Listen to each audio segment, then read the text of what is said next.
Professor Manoj पचारिया sir, आप जुड़ चुके हैं हमारे साथ? जी सर, कुछ तकनीकी प्रॉब्लम है। हम सर इसको शुरुआत करते हैं। जैसा कि मैं बता रहा था कि अभी प्रियंका अग्रवाल और सुलक्षणा तिवारी आप जुड़ी हैं।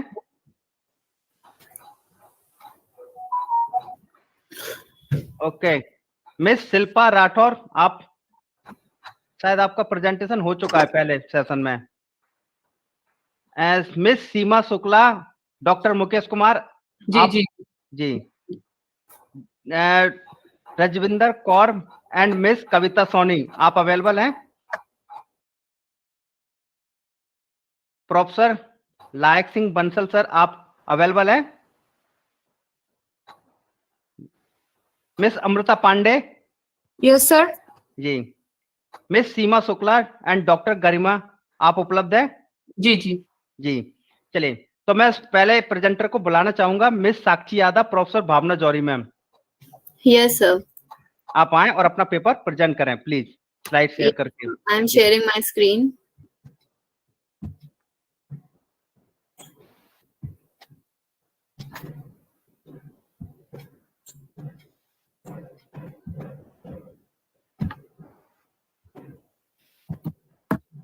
Sir, is my screen visible?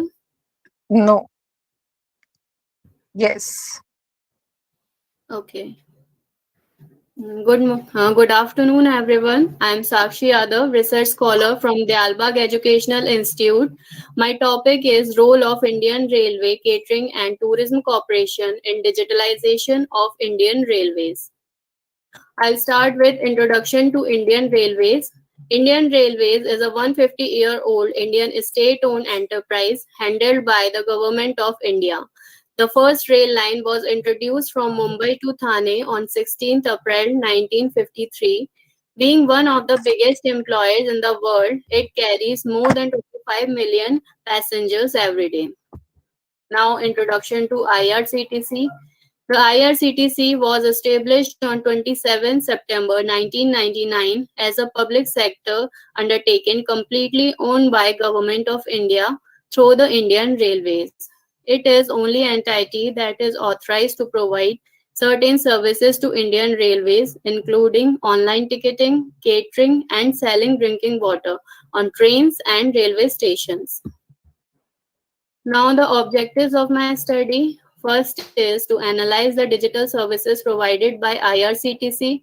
Second is to explore the recent initiatives taken by IRCTC to enhance digitalization in Indian Railways. Third is to understand the impact of digitalization on Indian Railways. And last is to perform a SWOT analysis on IRCTC. This table represents the growth of online reserved rail tickets. The percentage passenger reservation system is showing declining trend, and the percentage internet ticketing is showing increasing trend. This clearly indicates that internet ticketing is growing rapidly, and in the year 1920 it contributes 72% approximately. The next table is showing segment-wise IRCTC e-ticketing share as on 31st March 2020.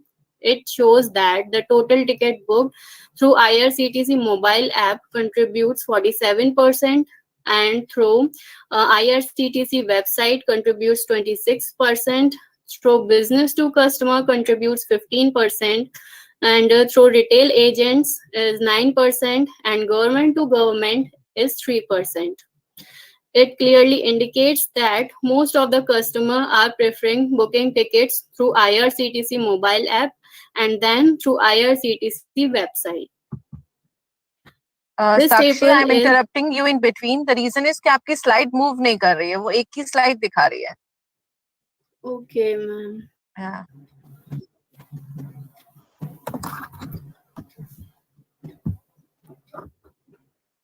Yes. Now it's okay. Okay, ma'am. Okay, the next table is growth of e-catering service provided by IRCTC. The total meals booked is showing increasing trend. It also clearly indicates that the e-catering service provided by IRCTC is also increasing rapidly. The next table is representing total and segment-wise revenue of IRCTC. The total revenue of IRCTC is increasing till the year 16-17, but after it, there is a downfall in 2017-18. The reason behind is the removal of service charges by Indian Railways after demonetization in 2016 to promote digitalization. Due to this reason, the revenue from internet ticketing is also showing declining trend in the year 2017-18 and 2018 and 19. These are some important initiatives taken by IRCTC for digitalization of Indian Railways. IRCTC has launched its mobile application successfully for all platforms by 2014. Capture-based login introduced on mobile app to ensure security during peak hours. Next is provision for e-ticketing service for armed force and central paramilitary force has done. IRCTC has allowed passenger to link to PNRs for connecting journeys.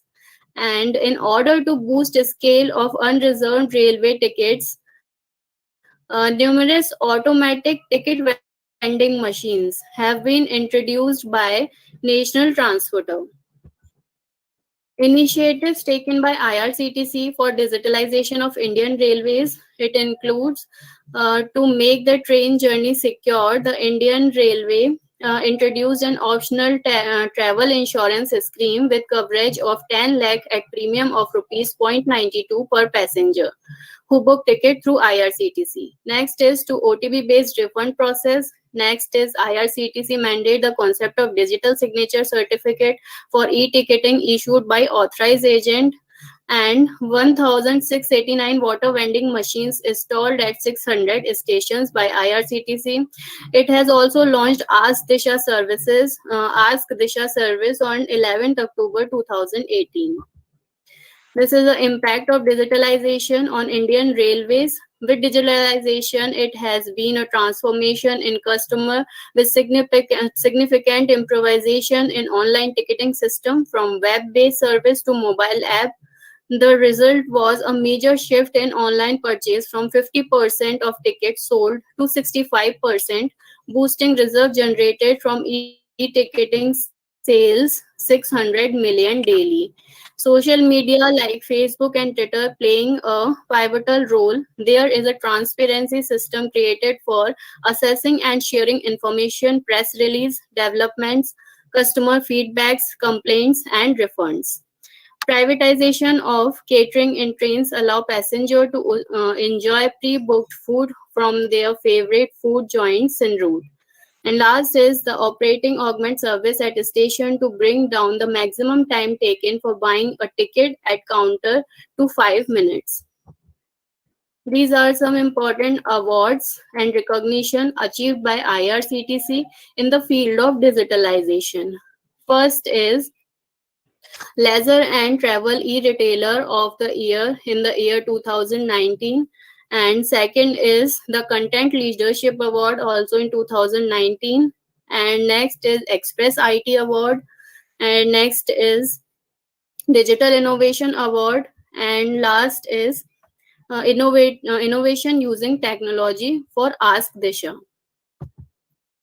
This is the SWOT analysis of IRCTC. Some major strength of IRCTC are: it is the single authorized company by the Ministry of Railway that offer online railway ticketing, catering service, and Rail Near.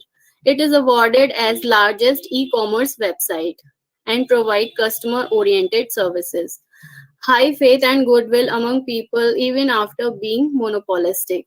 Next, it is a company with no debt, and the company has a strong presence in travel and tourism industry with a special train running for domestic and international travelers. These are some weaknesses of IRCTC. IRCTC has low market share in major sub-segment, that is airline ticketing. Next is the lack of promotional strategy and poor public relation. Next is low brand awareness among customers, and no full-fledged marketing team is maintained by IRCTC. IRCTC holiday package segment has a lower profit margin. IRCTC is highly dependent on the government and Indian Railways, and a high rate of failed transaction, especially during Tatkal booking due to the high traffic on website. These are the major opportunities for IRCTC. First is high potential in the tourism sector due to rich historical and cultural heritage. Next is there is a diverse portfolio of niche marketing products in India like adventure, medical, cruise, sports, wellness, ecotourism, etc. India has a huge market with multiple segments that can be targeted. IRCTC can think about more strategical tie-ups with private operators and improve its performance. There is a high growth rate in online business in future. These are threats for IRCTC. First is any failure to maintain customer awareness of the brand. Next is inability to implement growth strategy successfully, including to catering, travel and tourism, internet ticketing business. And next is any non-compliance with or change in regulation applicable to any adverse claim, media speculation, and other public segment relating to the food quality, catering facility and services. Next is prevailing regional or global economic condition and political situation in India or countries in the region or globally. Last is increase in competition and other factor affecting the industry segment in which the company operates. Now it can be concluded that the think of life without the railway is not possible in the present era, and IRCTC plays an important role in hassle-free and cost-effective train journey. It is an integral part of Indian Railway with constant innovation and improvement in services. It is providing a positive and enriching customer experience. The objective of company is to emerge itself as a customer-friendly organization with the help of constant innovation, human resource development, and upgradation of technology. IRCTC has made it very easy to book a rail ticket. It has undoubtedly proved to be a pride of Indian Railway. Thank you. Okay. Sakshi, I have a question. As you say, it is a weakness, is about they're not earning good. So Yes. what about some tour packages which is offered in this time period of IRCTC? CTC, yeah. Yes, ma'am. Ma'am, IRCTC is offering various tour packages in which first include the luxury tourist train, Okay. like Palace on, like Maharaja's Express and Golden Chariot.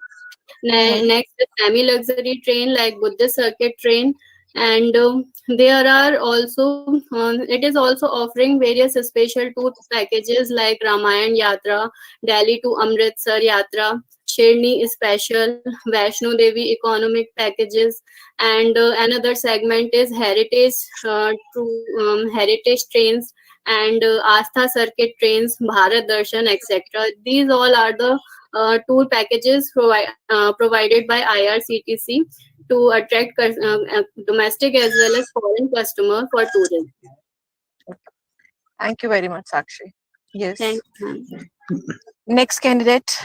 Next paper presenter को बुलाने से पहले madam मैं एक छोटी सी यहाँ पे announcement करूंगा। मैं डॉक्टर राहुल कुशवाहा जी को ऑनलाइन मंच पे आमंत्रित करूंगा कि वो इसको सेशन को मॉडरेट करें, क्योंकि अभी वो उपलब्ध नहीं थे तो मैंने इसको मॉडरेट किया। तो अब राहुल कुशवाहा जी आप नेक्स्ट प्रेजेंटर को बुलाएं और उसके बाद इसको कंटिन्यू करते हैं please. Thank you, sir. Thank you. Good afternoon, everyone. Good afternoon, sir. Good afternoon, ma'am. Professor Bhavna Chaudhary, ma'am, and I would invited next presenter.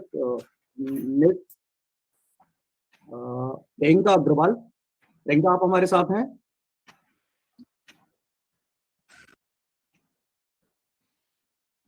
Priyanka आपको आवाज आ रही है हमारी? प्रियंका अग्रवाल है तो सही लिस्ट में सर, कैंडिडेट में रिप्लाई नहीं आ रहा है।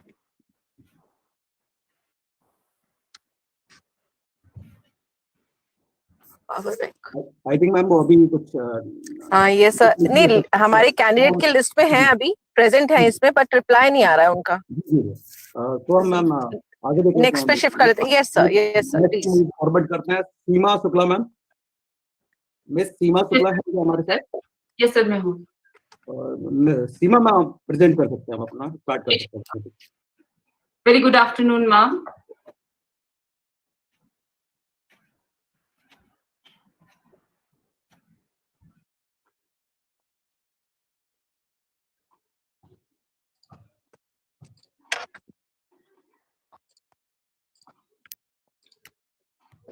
Can you see my slide? Yes, first of all, good afternoon. It's a good afternoon, ma'am. Good reply. And yes, we can. You are sharing your. Hello.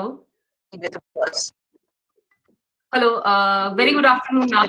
This is Seema Shukla. I'm a research scholar in School of Humanities, Lovely Professional University. Today, I'm going to present a paper titled "Smartphone Filmmaking: A Big Transformation." And the co-author of this research paper is Mr. Mukesh Kumar. He's an assistant professor in School of Cinema of After University, Raipur. So I just want to give the introduction of this. What is the filmmaking? Filmmaking is a combination of a story narration and the use of technology. How you are using technology to narrate your story. Earlier, it was an analog thing. The people used to capture the images through analog camera and portray it with the processed images, and the whole process was used as a analog technology. But with the commencement of or advent of digital technology, now everything has changed to digital platform. Like today, I am presenting paper through online, and this is with the help of a digital technology. The same thing has happened with all the area, and it's happened in the filmmaking also.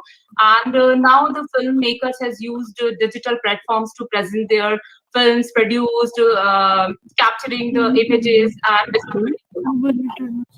So I just want to say one thing. After the digital platform came, the digital technology came, the filmmaking became as a global phenomena. And by the Becker, who is a very famous futurist, he said that globalization is a more over a cultural phenomena than economic phenomena. And he later on, Mr. Lisser, he analyzed it, and tried to establish a relationship between new media and cinema. New media, it means whatever we are distributing, looking on with the help of internet. So first smartphone film has come in between 2005 to 2006, and today I'm going to present a paper on smartphone filmmaking.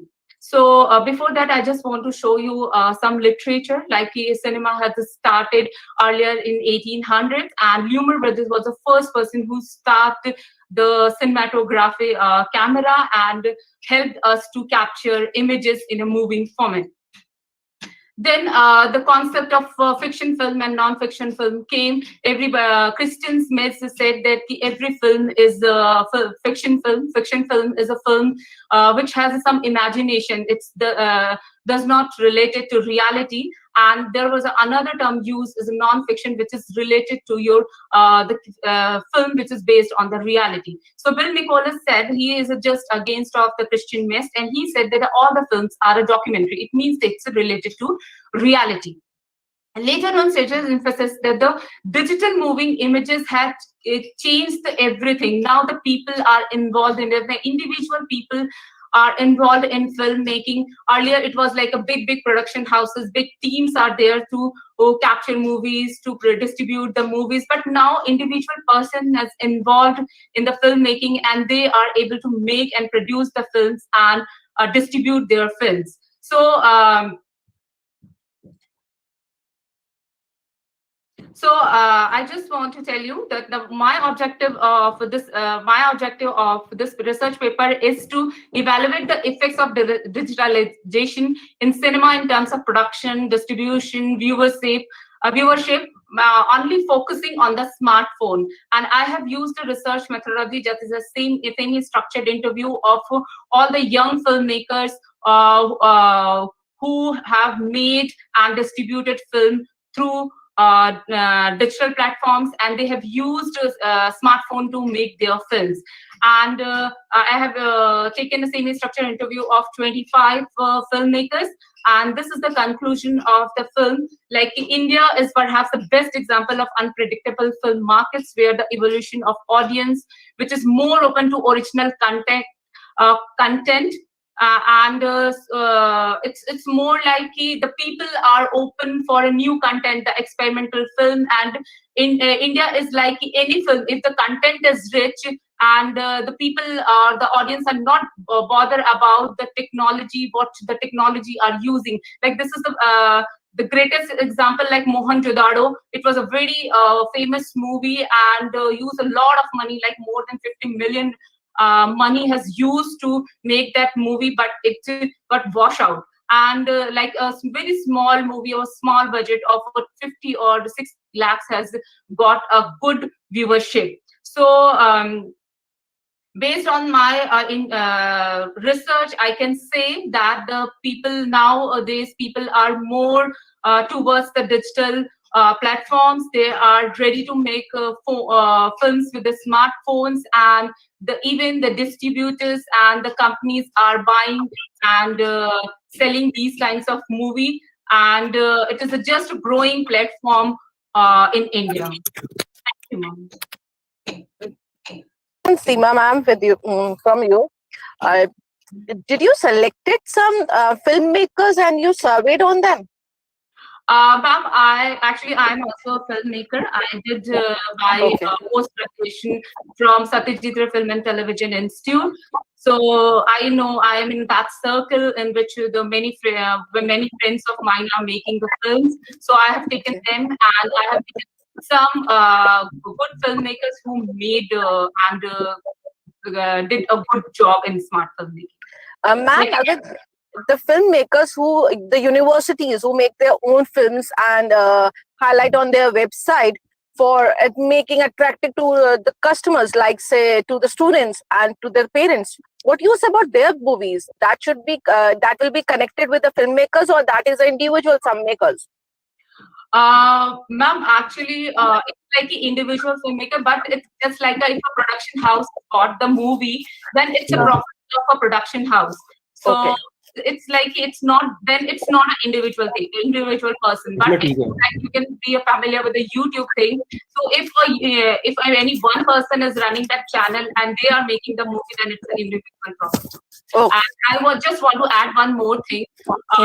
FTI is a very renowned institute of filmmaking in India, and it's a institute of government of India, and they are running courses of smartphone filmmaking courses. Yes, I know that. Thank you very much. Thank you, ma'am. Thank you, Seema. Thank you, Seema ma'am. I call to next participant or next presenter, Miss Priyanka Agrawal. You start your presentation.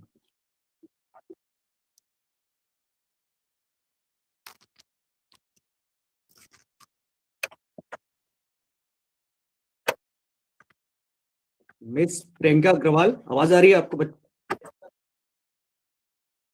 Miss Priyanka Agrawal, kindly unmute yourself. Yes, sir.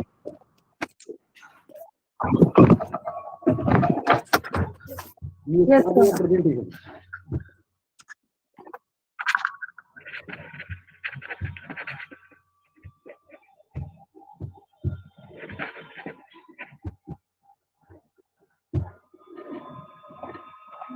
One minute, sir.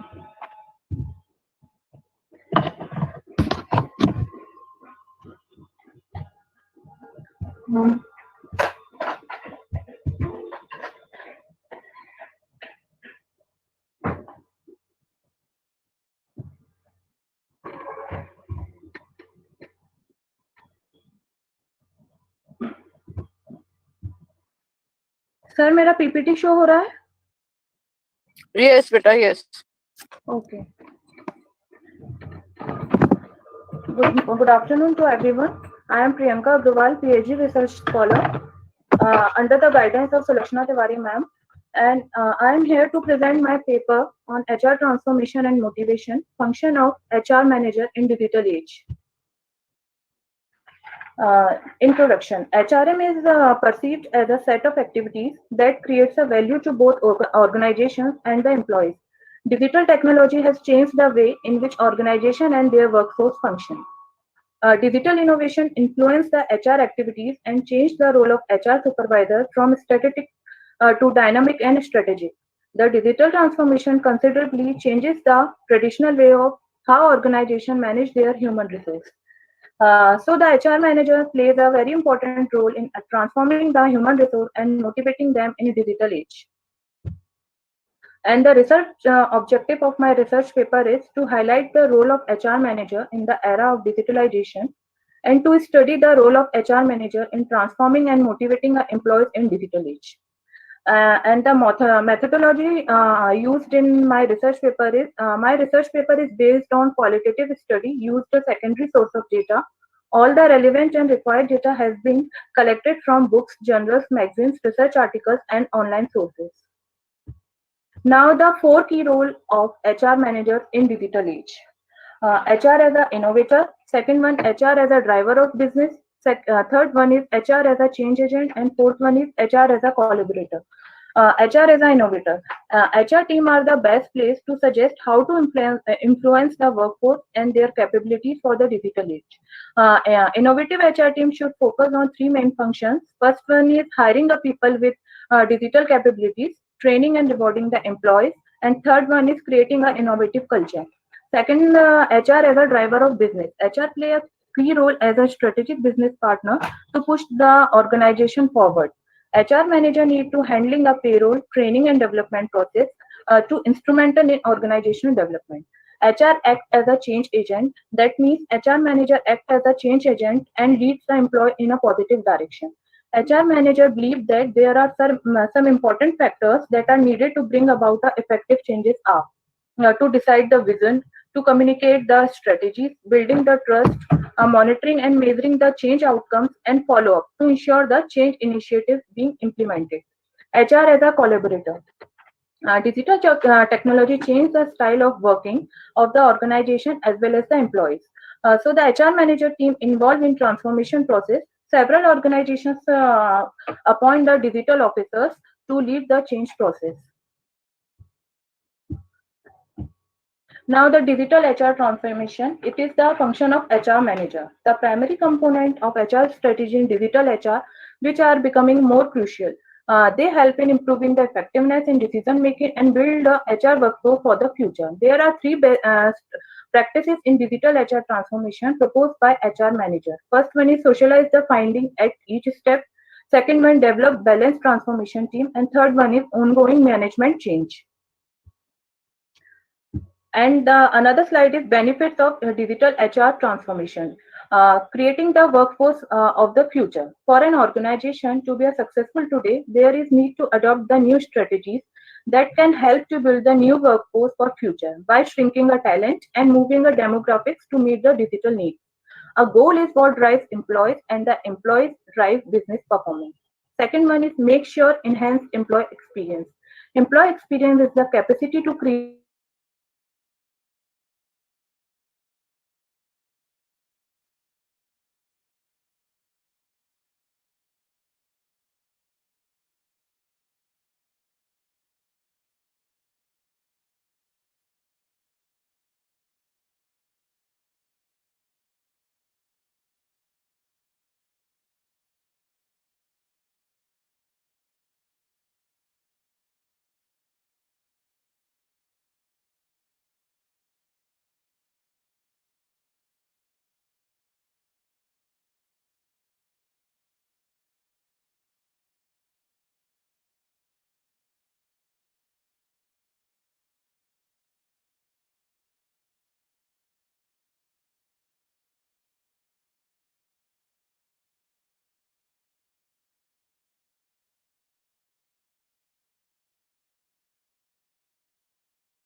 I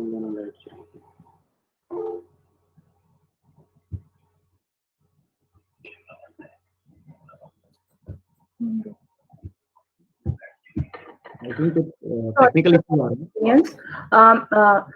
Now I am continue. Second one is make sure enhance employee experience. Employee experience is the capacity to create customized, connected with experience, achieving their necessities and encouraging their vocations to empower them to complete their work beneficially and proficiently. Third one is workforce management. Digital HR transmission ensure a complete visibility and workforce management. Organization need to manage their workforce both part-time and full-time because huge number of employees influence the organization outcomes. A workplace experience and organization environment. A role of HR manager in motivating our employees in digital age. First one is communication. The responsibility of HR manager is to tell about the technological change before the transformation actually takes place to the employees. After announce the digital transformation, ask your employees for the feedback regularly. HR managers should consider this as an opportunity to demonstrate that they are here for their employees by building a trust and exhibiting a sympathy. Second one is reward and recognition. The psychology states that positive reward and recognition help the employees feel esteemed in their jobs. At the point somebody feels esteemed, they are more motivated to keep performing at their highest level. Traditionally, employees' recognition may be in the form of award or present or a bonus is an envelope at every year. In this digital age, it is necessary to assert its influence on employee rewards and recognition programs, where the output should come put forth at such platform, employee benefits portal, and digital encouragement. Third one is employee empowerment. Empowerment of employees in the digital age involves increasing the authority levels and also the responsibilities of employees.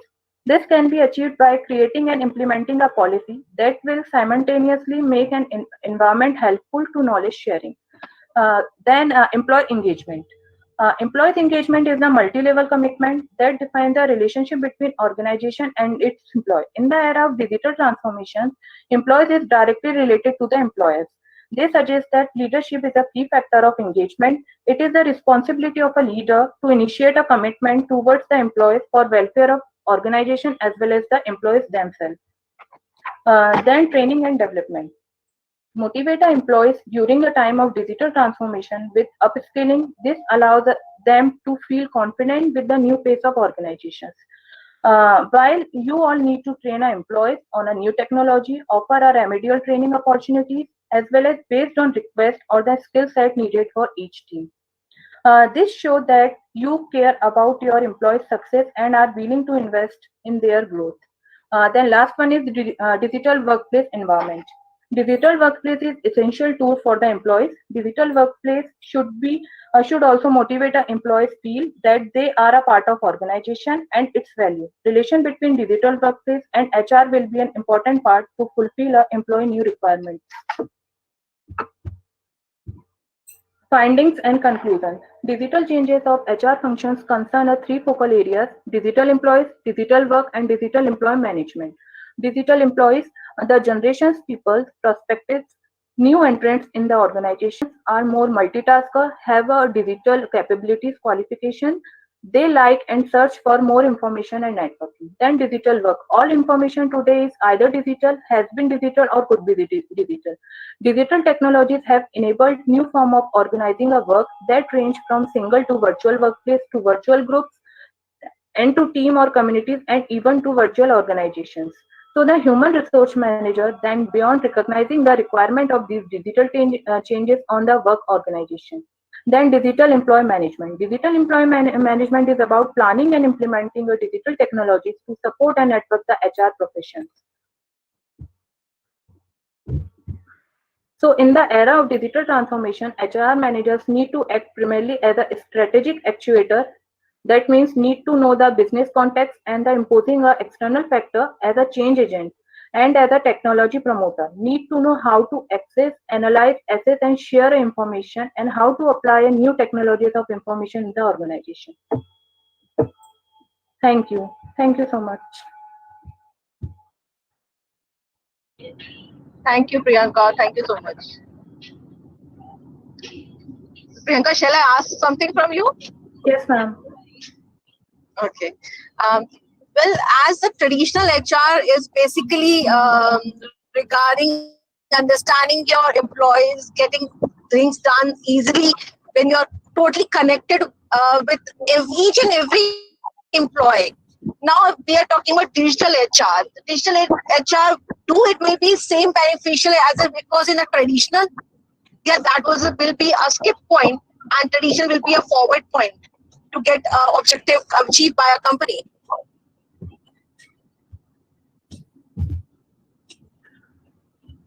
Ma'am, actually, Hello, Priyanka. traditional.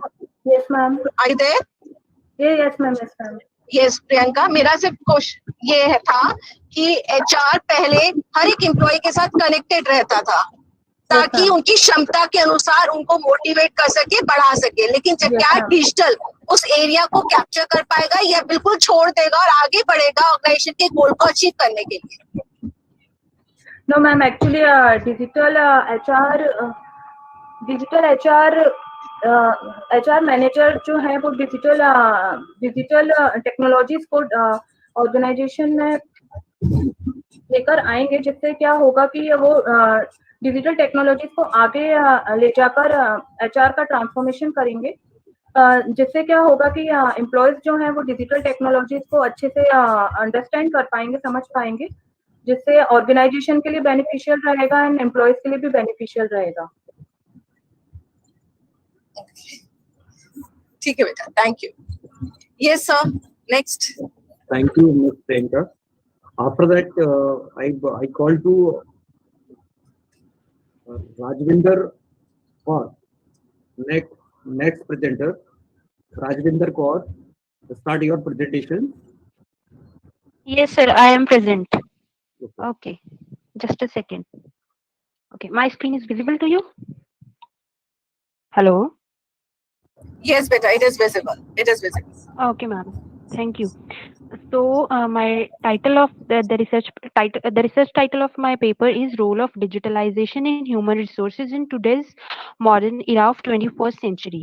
I, Rajvinder Kaur, with co-author Miss Kavita Saini from Chandigarh University, we both are research scholars and going to present our research paper. So, first is introduction. So now, first of all, it's a requirement to understand what is digitalization. Digitalization in HR is gaining more importance in business world in today's time. Digitalization in HR refers to the process where HR processes and functions are converted into data-driven or automated things. In modern era, technology plays a great role in every processes of business, whether it is recruitment, hiring, branding, financial management, accounts maintenance, etc. So digitalization is not means to technological advancements in systems and processes, but also it deals with the changes in organizational job positions, work styles, etc. The use of artificial intelligence, data driven technology, and automation is more in the digitalized organization. Now, the literature review. For the study, I have reviewed many past studies so that I come to know what all other studies have been done in this area. So, the research of past studies shows that in order to achieve growth in the organization, now it is necessary to adopt digitalization. Digitalization is one step forward in the technological HRM, which clarify the previous doubts and challenges of HRM. EHRM or digital HRM is one of the important concept of today's modern world, which use web-based technologies for human resource management. It helps to promote development and innovation in the organization for employees as well as for employers. Likewise, all these studies are conducted by many researchers, and on the basis of that, the significance of the study can be by studying the available literature, it is seen that importance of digital HR is increasing day by day all over the countries. In earlier time, organizations are not much aware about the digital trends and employees also afraid of using technology. But nowadays, digital technology and digital HR is becoming a need of hour. Digitalization is in HR serves many benefits to the organization and plays a great role. So the present study explored the role of digitalization in human resource in today's modern era of 21st century. Now the objectives of the study. I have basically three objectives in the study. The first one is to get insights into the previous studies done in the on digital HR, and the second one is to explore the role of digitalization in human resource management in today's era, and the next one is to suggest some ways and means to improve digital HR practices in the organization. So for the research methodology, I have used both type of data, primary as well as secondary. So the primary data is collected by conducting personal and telephonic interviews of 15 HR people belonging to different service sector, and the secondary sources of data includes journals and websites, uh, journals published by various university professors, researchers, etc. And the databases for the study are ResearchGate, Google Scholar, JGate, EBSCOhost, etc. Now, the analysis and discussion. The first part is going to talk about role of digitalization in human resource in today's modern era. The first one is digital recruitment selection in the organization. Traditional recruitment and selection processes of HR takes very much time and cost for HR. With the entrance of digitalization in HR, it becomes easy and effective to recruit and select people for the job through various online portals such as LinkedIn, Naukri.com, Indeed, etc. The entire process is easy for HR as well as for the candidate. Due to digital process, HR can utilize better time to search any appropriate candidate. And the next point is data driven and technology enabled organization. Due to this digitalization, now organizations are more data driven and they are fast and efficient in their work. And the next is managing performance of the employees. Nowadays employees want transparency in each and every systems and processes. Performance of the employees is linked to the compensation of employees. So whenever the digitalization happens, everything is digitized, so everything is transparent and the performance is measured through digital systems. So there is no we can say false or doubtful performance is there. So next is structuring compensation strategies, policies to tackle competitors. Earlier all the compensation strategies and policies are made manually by HR manager by checking the trend of the market.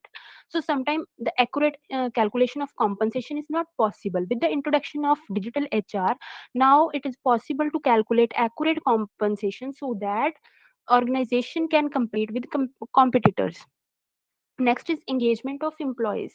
Employee engagement is very difficult, as we know on digital era when people are working from home. It is very difficult to manage employee and to engage them into the work. So when it's an era of digitalization, now we can check employees through various softwares, portals, whether they are working or not. HR can check digitally the free time spent by employees through the working portal. With the analytical based insight, it is possible to see in and out time of the employees in the organization and prepare their compensation accordingly. Now next point is more innovation in HR function. Now HR functions of the organization are more innovative, and functions like planning, training, learning are more advanced than previous one. Next point is save HR cost and bring efficiency into systems.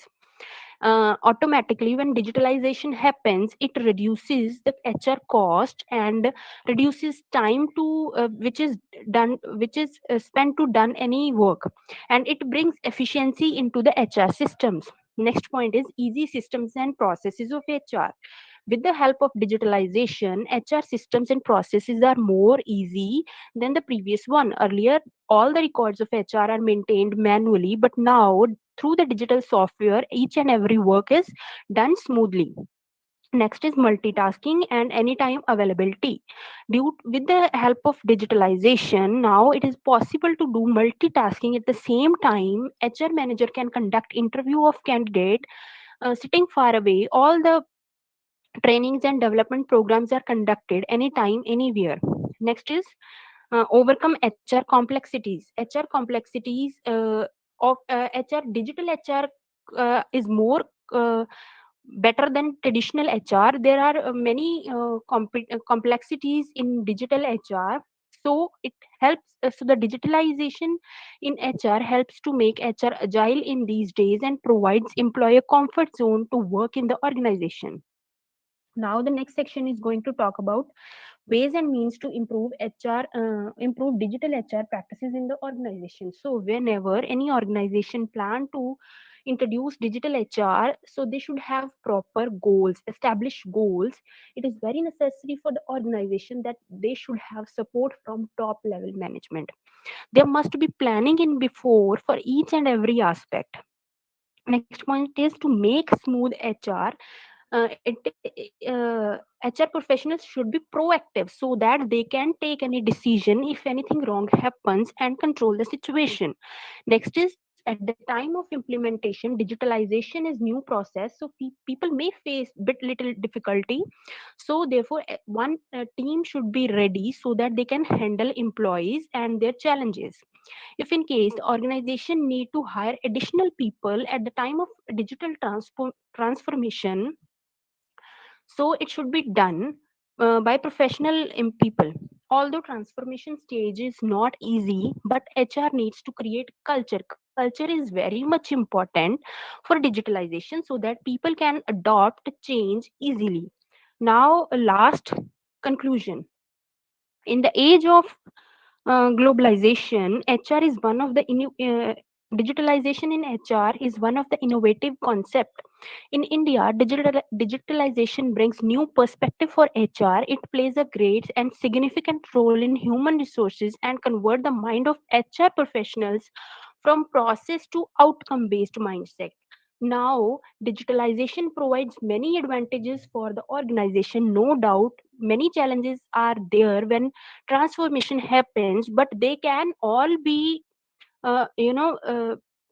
reduced through better strategy and the positive step towards the success of business organization can be taken.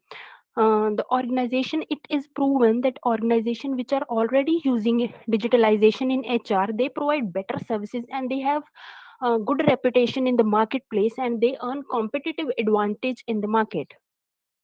So these are some of the references, and thank you. Most welcome for questions.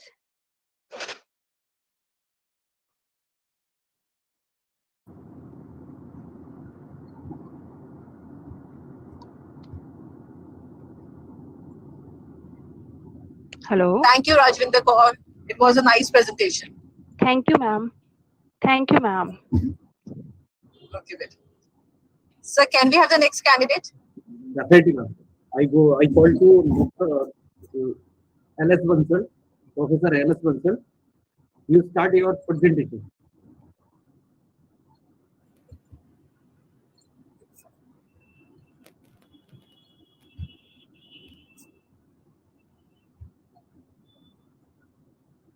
Sir आवाज आ रही है आपको मेरी?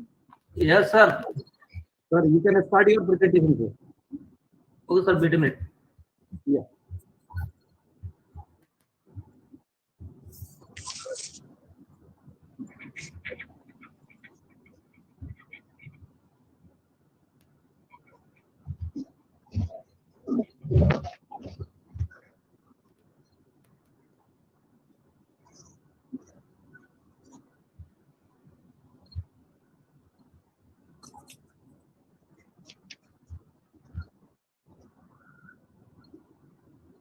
Is my screen visual, sir? Yes, sir. Yes, sir. Yes, Bansal sir, it is visible. Okay, ma'am. Good afternoon, everyone. I am Dr. LS Bansal, Assistant Professor of Commerce, Government Degree College, Karara District, Shivpuri, Madhya Pradesh. My topic is a study of virtual classes and its impact on accounting education.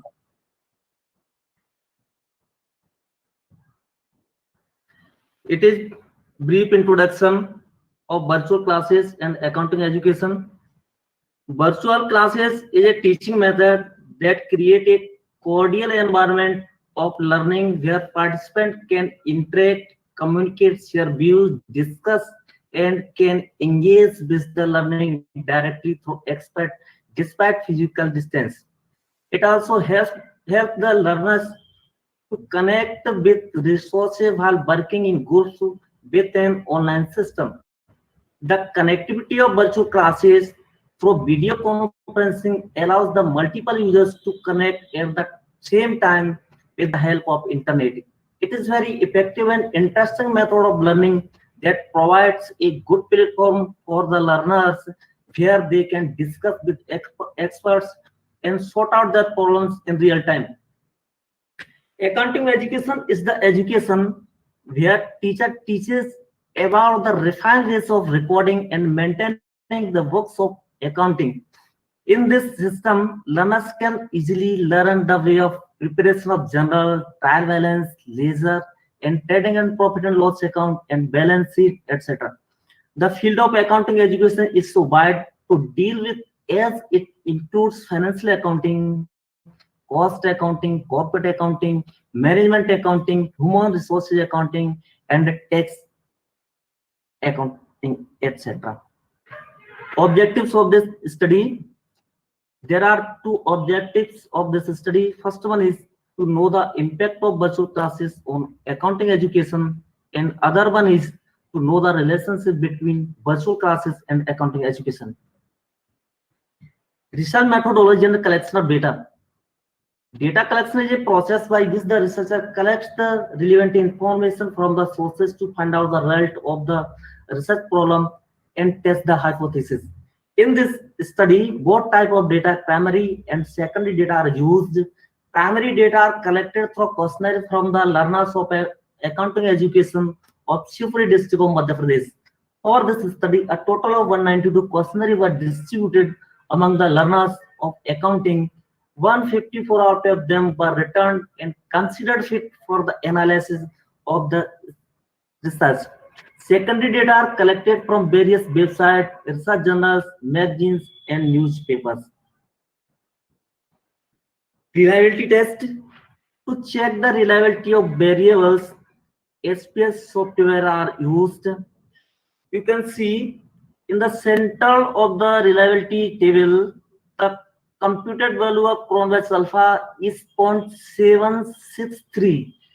That is greater than its standard value, that's 0.70. It means that data used in this research are reliable and give exact information as we want from the data for the purpose of the study. Test of normality. To apply any mathematical statistical tools, it is an essential assumption that data should be normally distributed. You can see in the Bot-test, K-test, and separable, the significance value of K-test, that is 0.302, and separable, that is 0.246. Both the significant value are greater than its standard value 0.5. It means that the data used in this research paper are normally distributed and give exact information as we want from the data. In this study, virtual classes are considered as an independent variable and accounting education is considered as a dependent variable.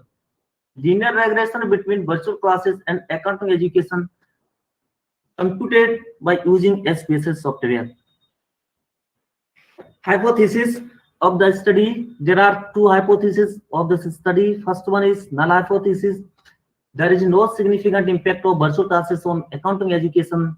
And other hypothesis, alternative hypothesis, there is a significant impact of virtual classes on accounting education.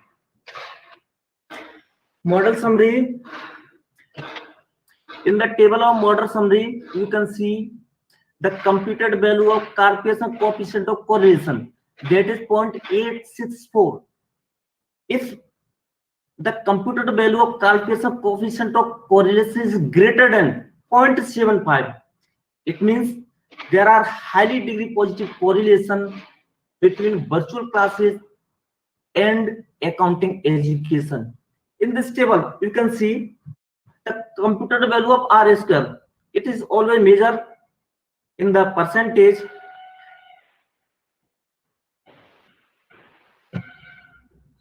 ANOVA. In this table, you can see the value of F, which is 156.793. It is more than its critical value for 153 degree of freedom, 8.00 level of significance. That indicates that there are virtual classes have a significant effect on accounting education. That one is coefficient table. In this table, you can see the computer value of t, that is 7.126. It is greater than its standard value, that is 1.96, indicating that there are positive effects of virtual classes on accounting education. Hence, our null hypothesis rejected and alternative hypothesis accepted. Conclusion: on the basis of our data analysis, it is clear that virtual classes play an important role to improve the level of accounting education. The value of R is 0.864. This is given in the model summary table, which indicates that there is highly degree of positive correlation between virtual classes and accounting education. So it can be said that virtual classes have significant impact on accounting learners, and it also promote the learning capacity on the learners. In the same table, the value of R square is 0.746. It indicates that virtual classes have positive impact on accounting education up to 74.6%. The computed value of F is 156.793, which is given in the ANOVA table. It's more than its critical value for 153 degree of freedom at 0.00 level of significance. Also indicates that virtual classes have significant impact on accounting education. The value of T is 7.126, which is given in the coefficient table, is greater than to its standard value of T, that is 1.96, indicating that there are positive effects of virtual classes on accounting education. Hence, on the basis of all the results, it can be concluded that virtual classes have a highly degree positive correlation with accounting education, and it is more effective for the learners because it helps them to increase their learning capacity of accounting education. These are references, and thank you very much for your kind attention. Sir, Bansal sir. Yes. I have a query, sir. I have a query. Sir आपका ये कितना sample size लिया था sir आपने इस पे? आपका test बहुत अच्छा है सर, आपने रिग्रेशन लगाया हुआ है इसमें सर। हाँ सर, 192 सैंपल साइज था सर इसका, इसमें से 154 का रिटर्न हुआ क्वेश्चनरी। ओके ओके, ये सबको वो आपने रिजेक्शन किया सर, इसमें आपने उसमें कंसिस्टेंसी रिमूव किया होगा सर। Okay sir. जी सर, आपका सर सैम्पलिंग टेक्निक क्या थी? आइदर रैंडम और कन्वीनियंट। सैंपलिंग टेक्निकली मैंने जो क्वेश्चन तैयार किया उसमें 1.5 लाइकेट इसके मेजर का इसमें यूज किया है, उसके थ्रू क्वेश्चन कलेक्ट किया। बहुत सही, बहुत अच्छा सर, ये काफी अच्छा सर। आपका पेपर बहुत ही इंटरेस्टिंग था, आपने रिग्रेशन का बहुत ही बढ़िया इस्तेमाल किया सर इसमें, और आपके रिजल्ट भी सर बहुत ही अच्छे दिख रहे थे हमें, इसलिए थोड़ा सा हमने सोचा कि एक सवाल पूछ लिया जाए सर आपका। No problem sir, you can ask. Thank you sir. No sir, आपका सर पेपर अच्छा है sir, thank you very much.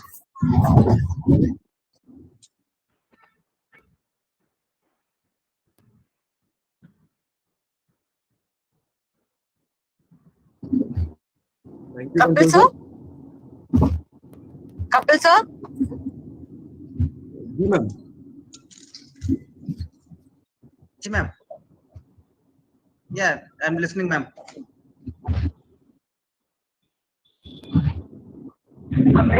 पता है सर, मैं ये पेपर जब सुन रही थी तो मैं यही सोच रही थी कि कपिल सर रिएक्ट जरूर करेंगे, और करना चाहिए। मुझे बहुत अच्छा लगा कि आपने उसमें रिएक्ट किया। जी सर, बंसल सर आप अपनी स्लाइड शेयर बंद कर दीजिएगा प्लीज सर। सर आप स्लाइड शेयर कट कर दीजिएगा सर, प्लीज स्टॉप कीजिएगा slide share. Okay sir, thank you sir. Sir next candidate का नाम बोल दीजिए। नेक्स्ट कैंडिडेट बोले प्लीज। नेक्स्ट कैंडिडेट, दो भी कैंडिडेट रिमेनिंग बच्चे हैं हमारे पास।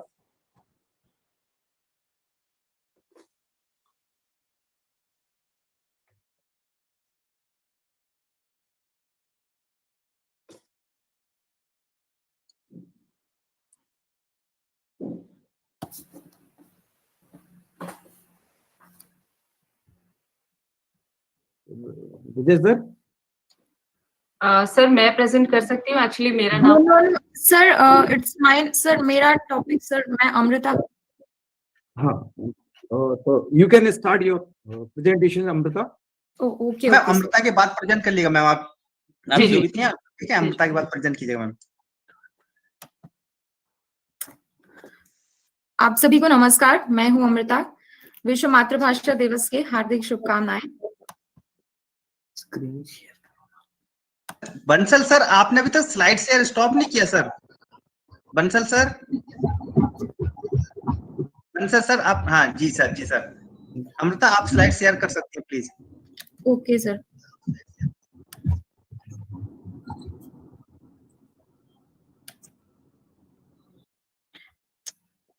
Entire window.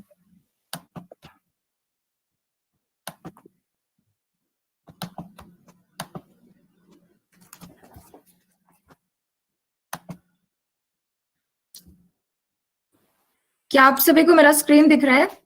जी मैम, जी मैम। Yes, ma'am. Yes. मेरा टॉपिक है study of E content and it's platform in India and emerging digital content providing platform in education sector. First of all introduction, उसके बाद objective of the study, education in India, emerge of internet and technology in education in India, potential of e-content industry in India, top e-content providers and their platforms, findings, then conclusion. हम introduction से शुरू करते हैं। कोई भी किसी जो एक अच्छी शिक्षा होती है वो किसी भी राष्ट्र और राष्ट्र उसके समाज और उसके जो इकोनॉमी है उसके लिए बहुत जरूरी होती है। और पिछले कुछ दशकों में ऑनलाइन हम चॉक बोर्ड से ऑनलाइन एनिमेशन की तरफ आए हैं और टेक्नोलॉजी ने जो है तो ऑनलाइन एजुकेशन को बूस्ट किया और इसके बाद ई कंटेंट प्रोवाइडर्स जो हैं उनकी पॉपुलैरिटी काफी गेन होती है एंड जो स्टूडेंट्स हैं उनका जो उनका जो अट्रैक्शन है वो ई कंटेंट की तरफ काफी बढ़ा। अब हम आते हैं ऑब्जेक्टिव ऑफ द स्टडी। तो मेरा जो स्टडी का ऑब्जेक्टिव था वो था कि जो भी ई कंटेंट प्रोवाइडर्स हैं उनके प्लेटफॉर्म पे स्टडी करना कि वो कैसे बीते कुछ सालों में कैसे एक्सपेंड हो रहे हैं और कैसे जो स्टूडेंट्स हैं वो इंगेज हो रहे हैं।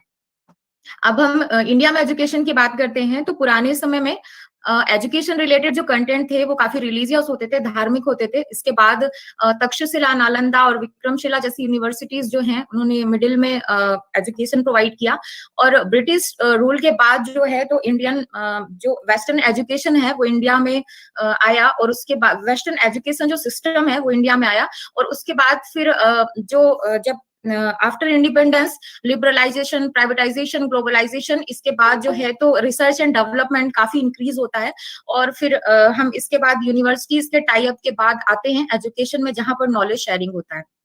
अब हम बात करें अगर इंटरनेट के इमर्जेंस की तो जैसा कि हम सभी जानते हैं बहुत ही कॉमन सी बात है कि हम ब्लैक बोर्ड के से डिजिटल बोर्ड की तरफ आ चुके हैं और जितने भी इंस्टीट्यूशन, यूनिवर्सिटीज हैं वो सब अपने ऑनलाइन लर्निंग को मैनेज कर रहे हैं और इसका एक कारण ये भी है कि अभी जो इंटरनेट बहुत सस्ता हो गया उसकी वजह से भी लोग काफी जुड़ रहे हैं। अब हम यहाँ पर ऑनलाइन जो industry potential of E content की बात करें अगर तो इसका जो मार्केट साइज है वो काफी बड़ा है और मोर देन $735 मिलियन का है लगभग। क्या चल नहीं रहा है? क्या आप सभी को मेरी आवाज आ रही है? जी मैम आ रही है। Yes, मैम, आवाज साफ आ रही है बट आपकी स्क्रीन नहीं चल रही है, आपकी पीपीटीज नहीं चल रही है। ओके, आपकी पीपीटीज रन नहीं कर रही है, वो अभी भी फिक्स्ड है, वही first line. Okay okay.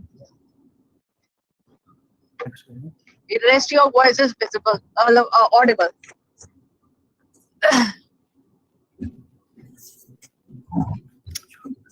Ma'am अब दिख रहा है क्या?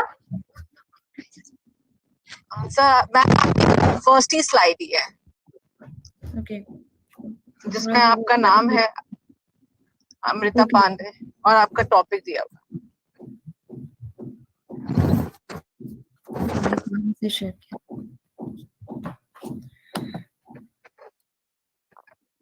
मैम आपने यहाँ पे एक लाइन कही थी क्योंकि इंटरनेट सस्ता हो गया इसलिए लोग यूज कर रहे हैं। यहाँ पे एक पैंडेमिक जो कोविड-19 है उसकी वजह से लोग ज्यादा इस चीज को यूज कर रहे हैं जो कि हम स्टूडेंट्स में, टीचर्स में इस बात को देखें। पहले उसकी रफ्तार कम थी, अब रफ्तार ज्यादा है। एजुकेशन पॉलिसी में सबसे बड़ा चेंज ये है ड्यू टू पैंडेमिक कोविड-19। जी जी जी जी मैम अब दिख रहा है क्या? यस बेटा, yes. Okay okay okay ma'am. तो जो भी कंटेंट है वो डेवलप होता है। हम अभी मार्केट साइज की बात कर रहे थे, तो जो मार्केट साइज है वो लगभग $735 मिलियन का है और उससे ज्यादा का है। और इसके बाद 4,530 एक्टिव स्टार्टअप्स हैं, जिसमें से 435 स्टार्टअप्स जो हैं वो लास्ट 24 मंथ्स में बने हुए हैं। एंड अगर हम ई लर्निंग की बात करते हैं तो ई लर्निंग इंडस्ट्री का जो ग्रोइंग है, ग्रोथ एस्टिमेट है वो 120% है। और जो बिजनेस जो है वो 2022 तक लगभग $3.2 बिलियन होने की संभावना है। अब हम यहाँ पर बात करते हैं टॉप ई कंटेंट प्रोवाइडर्स की। तो यहाँ पर जैसा कि मैंने दिखाया कि जो यूजर्स हैं मिलियन में, तो बायजूस के जो यूजर्स हैं वो 75 मिलियन हैं। और जो टॉप परफॉर्मिंग ई कंटेंट प्लेटफॉर्म है वो बायजूस है, इसके बाद जो है वो वेदांतु और मेरिट नेशन है। एंड बायजूस के 75 मिलियन यूजर्स के साथ ये 1700 सिटीज में वर्ल्ड वाइड है। एंड बायजूस का जो एवरेज वीडियो वॉच टाइम है वो 70 मिनट है। एंड वेदांतु जो है वो 29 मिलियन स्टूडेंट्स के साथ 500 सिटीज में वर्ल्ड वाइड चल रहा है। एंड मेरिट नेशन के लगभग 20 मिलियन स्टूडेंट्स हैं। अब हम इसकी बात अगर करें यहाँ पर, तो ये एक्चुअली रिव्यू और रिव्यू के अलावा जो ऐप हैं उनके साथ में जो ऐप पे जो लोग चलाते हैं और उनके जो रिव्यू हैं उसके हिसाब से यहाँ पर दिया हुआ है ग्राफ। तो उस हिसाब से यहाँ पर मोबाइल में ई लर्निंग के लिए भी बायजूस जो है वो सबसे ज्यादा मतलब पॉपुलर है। और उसके बाद ये 25, उसके बाद जो है वो टॉपर है और टॉपर अनअकैडमी एंड टॉपर है। तो इसके बाद जो बायजूस है उसके कौन सा वाला स्लाइड था, ये वाला। तो जो बायजूस के बाद जो टॉपर है वो 25 सिटीज में उसके 16 मिलियन यूजर्स हैं। एंड अनअकैडमी ने सबसे पहले अपना जो यूट्यूब चैनल से स्टार्ट किया था एंड देन वो अभी 40K लाइव सेशंस के साथ आ रहा है और उसके 10 मिलियन यूजर ऐप यूजर्स हैं। क्या मेरी आवाज आ रही है?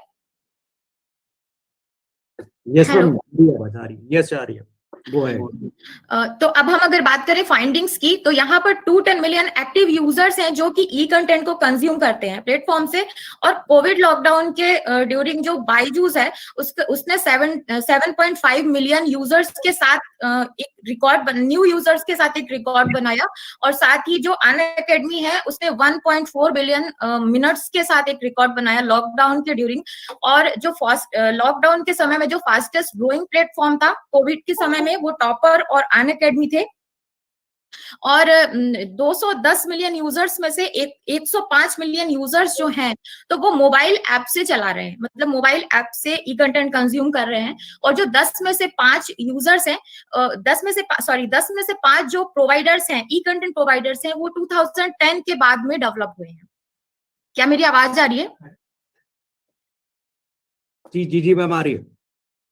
ओके और उसके बाद हम अगर बात करते हैं यहाँ पर, तो टॉप रेटिंग की अगर बात करें तो टॉप ऐप जो है वो अनअकैडमी है, उसके बाद बायजूस एंड खान अकेडमी। यानी जो इनके कस्टमर्स ने जो इनको रेटिंग दी है उस बेसिस पर है ये। एंड 2013 के बाद में जो हिंदी लैंग्वेजेस है उसका भी ट्रेंड बढ़ा। और 2016 के बाद में जो लाइव इंटरेक्शन है स्टूडेंट से उसका भी जो एक नया ट्रेंड आया। उसके बाद जो ई कंटेंट प्रोवाइडर्स है वो लाइव सेशंस करने लगे। एंड 8 में से जो 4 कंटेंट प्रोवाइडर हैं वो 2016 के बाद टॉप 8 में से जो टॉप 4 कंटेंट प्रोवाइडर हैं वो हिंदी में कंटेंट प्रोवाइड करने लगे 2016 के बाद में। एंड 2019 के बाद से जो कंटेंट आ रहा है वो अब शायद वो रीजनल कंटेंट में भी काम करने की कोशिश कर रहे हैं। अब हम यहाँ पर कंक्लूजन की बात करते हैं। तो कंक्लूजन में जो आता है वो ये आता है कि अभी जो ट्रेंड चल रहा है तो उसके हिसाब से स्टूडेंट जो हैं वो ऑनलाइन ई कंटेंट को बहुत ज्यादा कंज्यूम करते हैं, क्योंकि उनके क्वेरीज जो है वो वहां पर सॉल्व होते हैं, साथ ही लाइव सेशंस होते हैं। तो इसलिए उनका जो अट्रैक्शन है वो काफी बढ़ा है। और इसी तरीके से नॉन मेट्रो सिटीज में भी ये लोग काम करने की कोशिश कर रहे हैं, लेकिन इनका जो अभी जो कंपटीशन चल रहा है उस बेसिस पे इनको जो टफ चैलेंज आ रहा है वो ये आ रहा है कि इनको क्वालिटी बढ़ानी पड़ रही है, क्योंकि इस मार्केट में बहुत ज्यादा कंपटीशन है और आने वाले समय में ये कंपटीशन शायद और टफ होने वाला है। Thank you so much.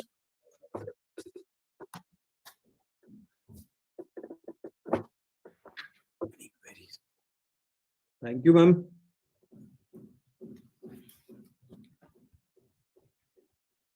Bhavna ma'am, आप कुछ पूछना चाहते हैं?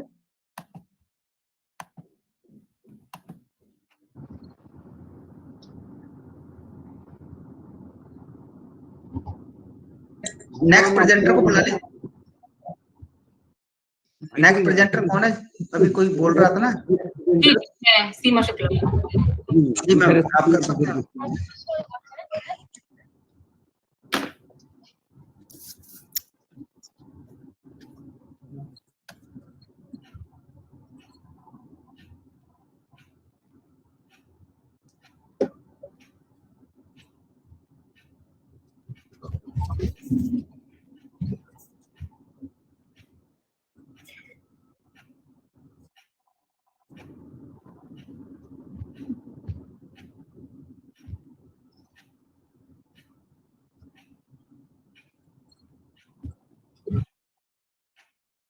Seema ma'am, you can start your presentation.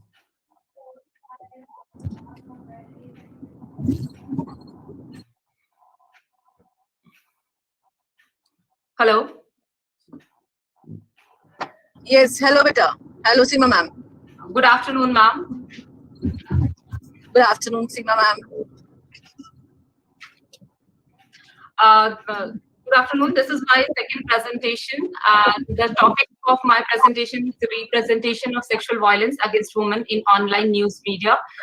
And earlier I have already mentioned my identity, and I'm a research scholar from Lovely Professional University. And this paper was co-authored with the one of assistant professor of IMS Unison University, that is Dr. Garima. So first I want to introduce the topic. As you all know that sexual violence is a very prominent and very crucial issue in at a global platform, and according to NCRB report 2019, approximately 40,000 females of India has faced these issues or these crime in 2018. So my research study is focusing how media, basically the online media, is presenting these kinds of news, and especially my focus is on the images, how the images or the photos are portraying the victim or these kinds of crime, and what are the impact of these kinds of images on normal people or a common public. So my objective of this research study is to study the portrayal of sexual violence against women in online news media, and to establish a relationship between these images and how these are relating to rape myths. Are they really reinforcing the rape myths in Indian society? So for this, I have collected 500 articles between January 2020 to March 2020. And among those articles, I got 42 images in which these kinds of crime has depicted. And after I have done the thematic analysis, content analysis under this, I have done the thematic analysis, and I have gone through different stages. Like first I've identified everything, then I've coding them, and then I made some images with the help of softwares. So in these images, the conclusion has come like that. These images are supporting rape myth acceptance. And myths are basically, first I want to explain you what is a myth. Myths are just like a false belief among the common public or in the society, which are basically supporting sexual violence. And there are many scales to measure this. There is a rape myth acceptance scale. There is a sexual harassment myth acceptance scale. There is a sexual abuse myth acceptance scale. So it is the studies are happening till 1980. And based on these studies, I got that the images are supporting myth acceptance. They are also showing teaching and action against sexual violence against women, and signs and sexual violence victims. What are the behavior change or the signs of victims, how to identify those victims? These are the basic factors which are showing in these images. And if you will relate all these things, and you gone through the earlier studies or literature review, it shows that they are actually enhancing the sexual violence awareness. And these, what I have already told you, that these images and these kinds of factors are supporting different kinds of scenario in the society. Like they are showing that the parenting is one leading reason of sexual violence, provoking sexual violence, of supporting sexual violence. Like in Indian society, is still the males or the male child have more freedom than the females, and the male dominance is existing in our society, in Indian society, and individual personal belief is also forcing to believe all these kinds of norms, and these images are supporting cultural and social norms also. So based on these analysis, I came into this conclusion that like myth, teaching and action against sexual violence, signs of sexual violence victims, male dominance, portrayal of myth in media, and more portrayal of sexual crimes in media, and portrayal of women in media are working as an independent variable, and parenting, personal belief, and media exposure are working as a mediating variable, and they all are giving their contribution to create sexual violence against women in Indian society. So based on this, these are the some conclusion of my studies. Like Seema, again, I should say it's excellent. Excellent. Thank you, ma'am. So this is the conclusion. These findings suggest that the images from our sample perpetrate certain rape myths. The second thing was portrayal of victimhood. Like the females are always shown in a dark or like a black shadow. Because of the 128 sections, we can't show the victim name and identity, but still they are trying to show that the female is very they are helpless, and they are not able to save themselves. They need somebody else to save them. And the analysis of the team showed that the representation showed certain stereotype belief. For instance, the woman was weak and helpless. And after this analysis, I came on the result that yes, these images are supporting rape myths in the society, and somehow they are helping to people to believe that these are the reasons why sexual violence are increasing in our society. Thank you, ma'am. This is my presentation, and if you have any queries, you can ask. Seema ma'am, again, I should say it's a very nice presentation, and in-depth presentation. I just want to I can give you a chance. Like I have a selection of a topic just because after hearing your research work, we talk about the violence, sexual violence. Fine. What about when we are working with males, and male try to dominate you every time at the working environment, where you get a jump, and whenever you get a jump in your professional ID, your professional place, it is always been accepted in a wrong cause. जब भी आप पढ़ रहे होते हो, लोग आपको leg पुल कर देते हैं ये कहकर कि ये गलत तरीके से आगे बढ़ी है, आपको पढ़ते हुए देख नहीं सकते मेल्स। उसके ऊपर भी रिसर्च होनी चाहिए कि वो लेडीज कैसे अपने घर को भी संभालती हैं, अपने प्रोफेशन में हाईलाइट अपने आप को आगे करना चाहती हैं, और कैसे वो मेल के द्वारा हर बार डोमिनेट होती है, चाहे वो हम प्रोफेशन में हो, चाहे वो हम पर्सनल में हो। उसके बारे में भी रिसर्च होनी चाहिए। ये एरिया है जो हम छोड़ देते हैं। Yes, ma'am. Actually, one of my objective of my thesis, actually this paper is from my thesis, and one of my objective of my research study is that. Okay. Good luck, Seema. Good luck for your future. Thank you. Very nice presentation. Thank you. Thank you, Seema ma'am. Thank you, sir. After that, जो भी remaining candidates हैं, presentations हैं, वो अपना present start कर सकते हैं presentation.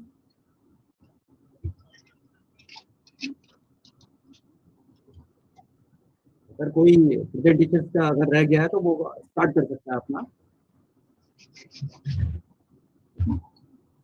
Sir, I want to present. Yeah, definitely. Megha, One start. second. Correct, sir. Okay, sir. 1 minute.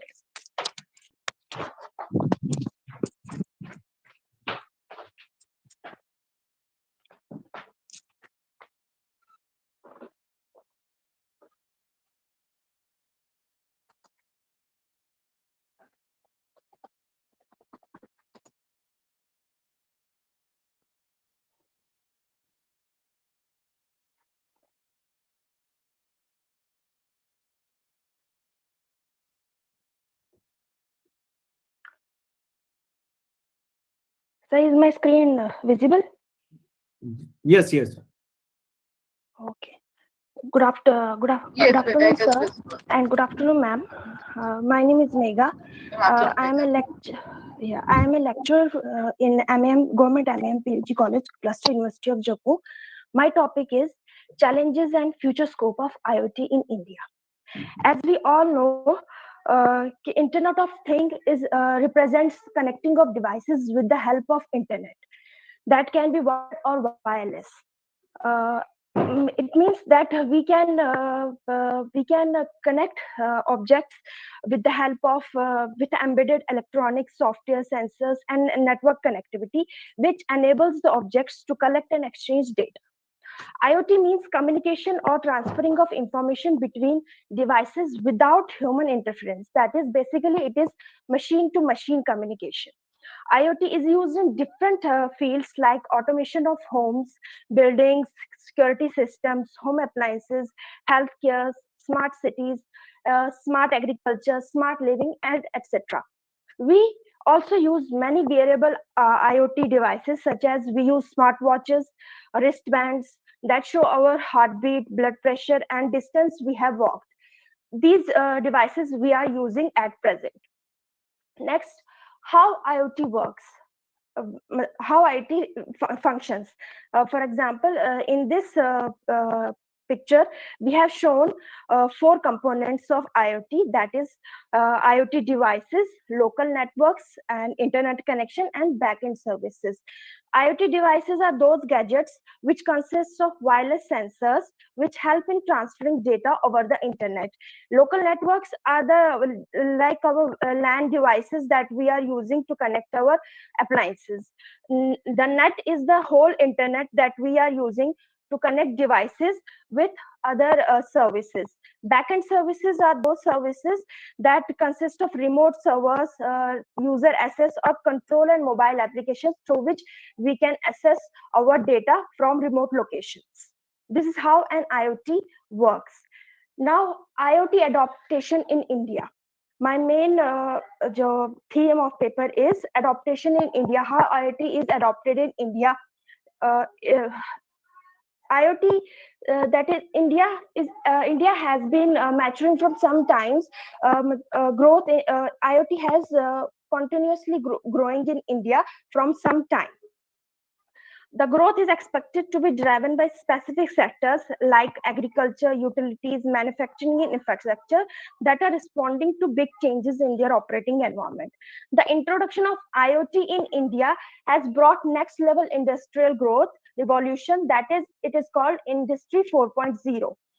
As our government has also launched Digital India program, so that we can use IoT in efficient manner. The IoT investments in India were USD 5 billion in 2019. Now it is expected to go up to 15 billion in 2021. Applications of IoT in India. In India, we are using presently using applications.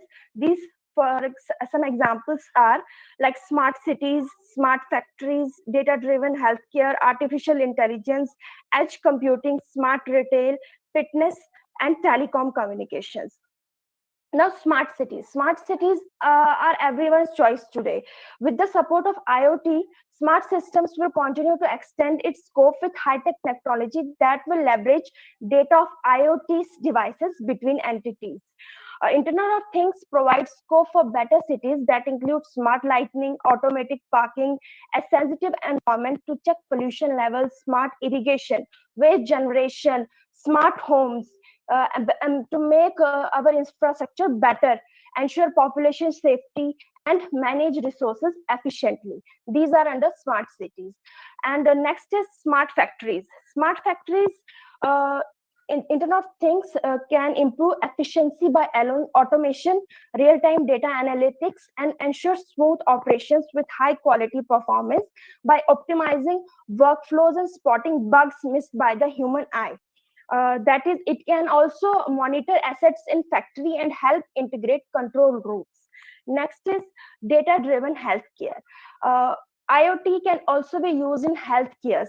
Healthcare providers can access real-time data to monitor patients remotely and mitigate disease risks. As a result, healthcare work will focus more on research, learning, and patient satisfaction. Next is artificial intelligence. Artificial intelligence permits companies to analyze data collected by IoT devices in numerous ways, like data preparation, visualization of streaming information, real-time location, predictive evaluation. These are some benefits of artificial intelligence. Next is data processing and edge computing. Edge computing is used with the help of cloud computing.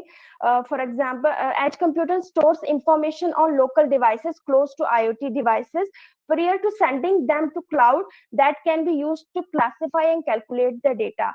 In future, more organizations will adapt edge computing with affordable edge devices, as there will be less bandwidth consumption of IoT devices using edge computing. Next is smart retail. Smart retail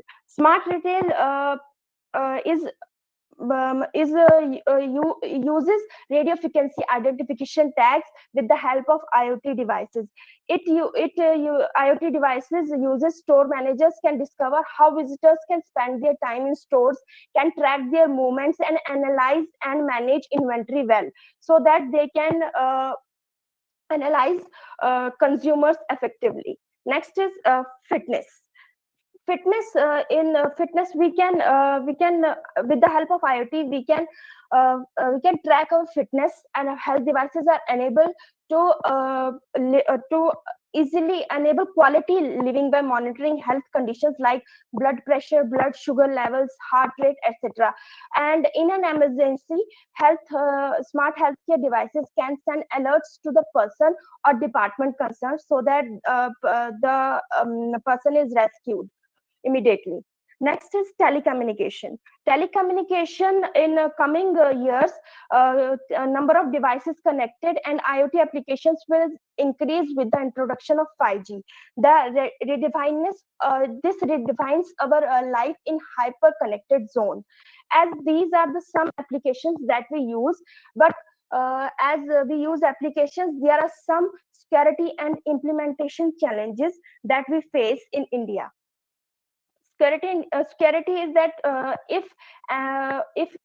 anything is broken in the chain of IoT devices, any source is broken, that it can breach our security.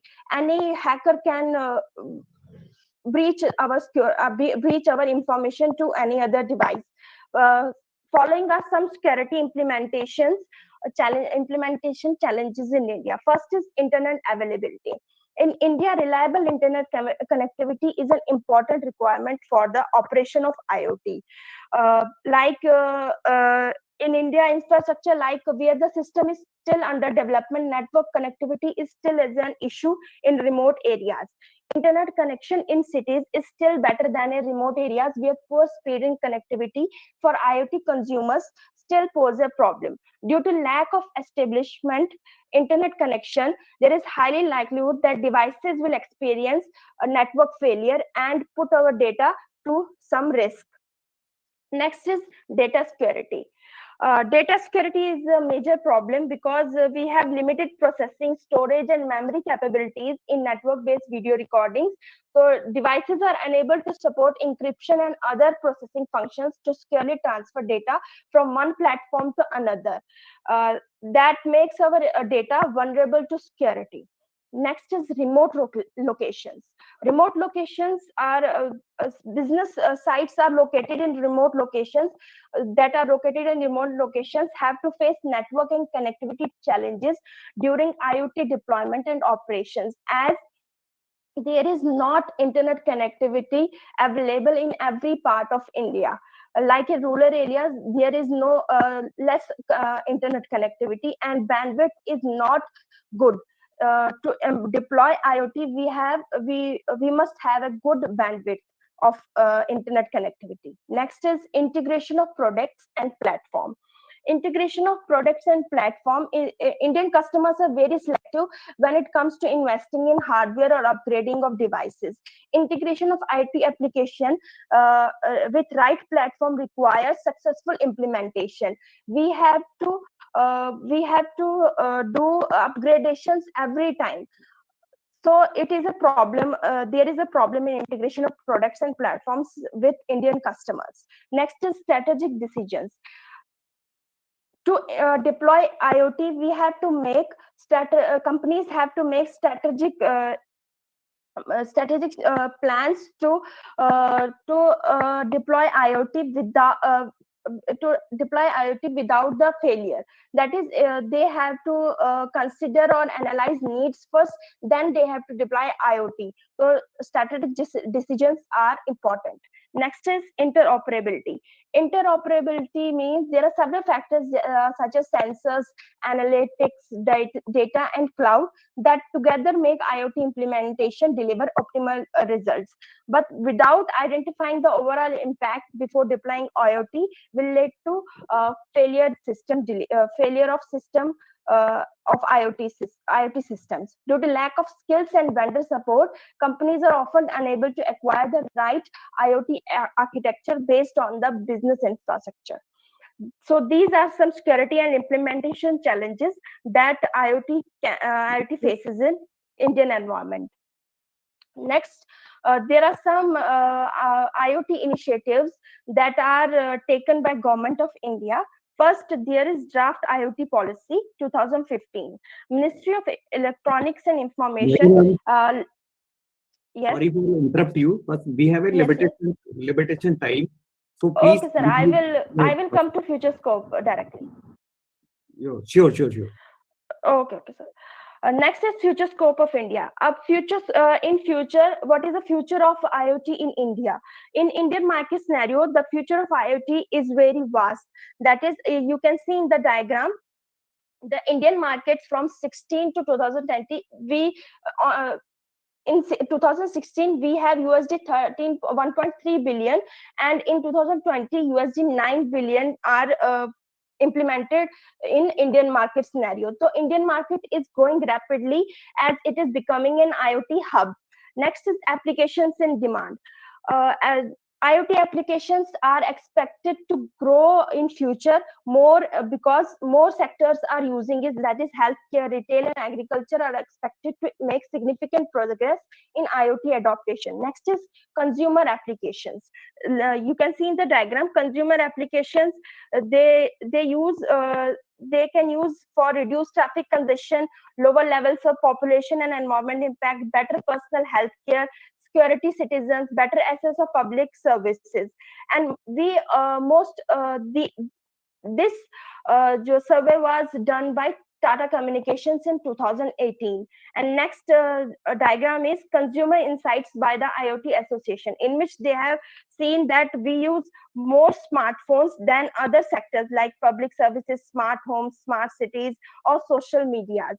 Now we are using fitness devices, yeah, smart homes are using. So in future these will be more. Next is industrial application of IoT applications. In industrial application, we use agriculture like handheld devices to figure out moisture or pH level of soil, transportation, improved vehicle traffic management, energy efficient management of energy usage. Last is public sector applications of IoT. In this, we see health like assistant to people, or economically we see tourism or industry, and in environment we see water supply. Using sensors we can detect leakage of water pipes or anything. Like security, we use drones to secure our system. Next is conclusion. We conclude from this that IoT can improve the efficiency of industries and other sectors, but there are some sort of security challenges that we have to improve in upcoming years so that we can make use of these devices more efficiently. For this, we have to take some hard steps such as strong encryption and authentication should be implemented to minimize these security issues. These are some references, and thank you. Thank you so much.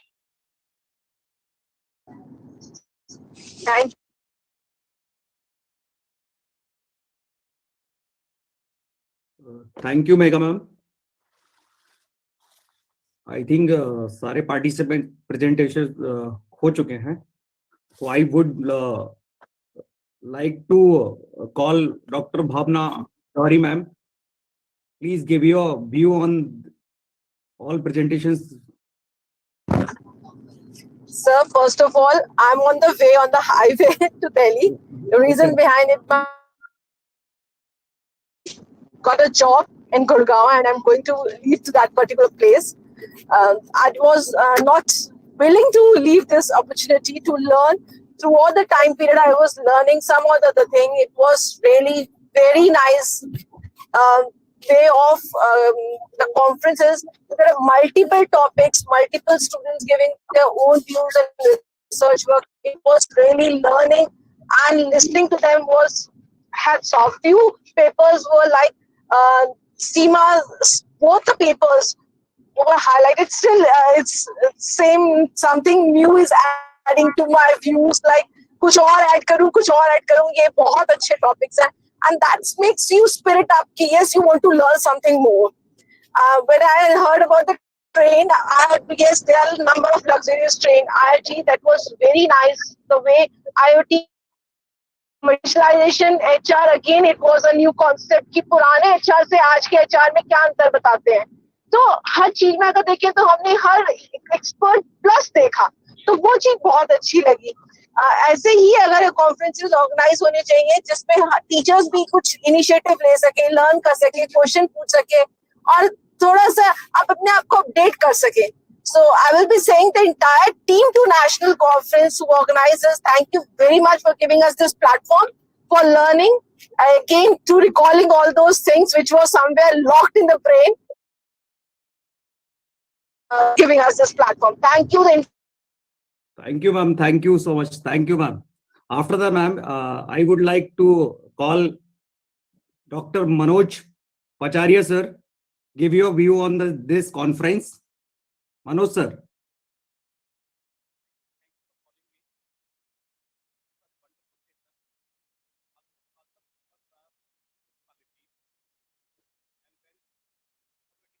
Manoj sir, आपको मेरी आवाज आ रही है? Manoj sir, आवाज आ रही है?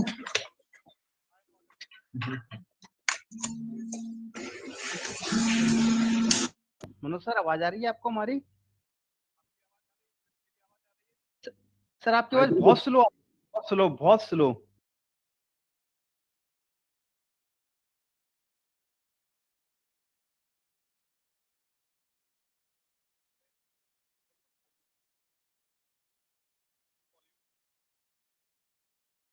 मनोज सर, आप स्टार्ट कर सकते हैं.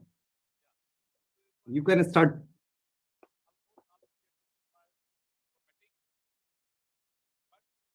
सर आपका आवाज बहुत स्लो आ रहा है सर.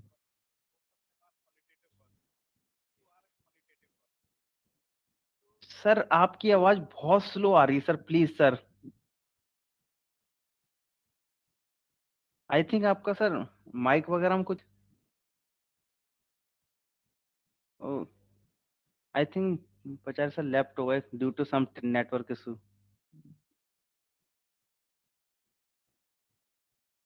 हम लोग थोड़ा वेट कर सकते हैं सर, अभी शायद वो रिकनेक्ट होने वाले होंगे सर वो।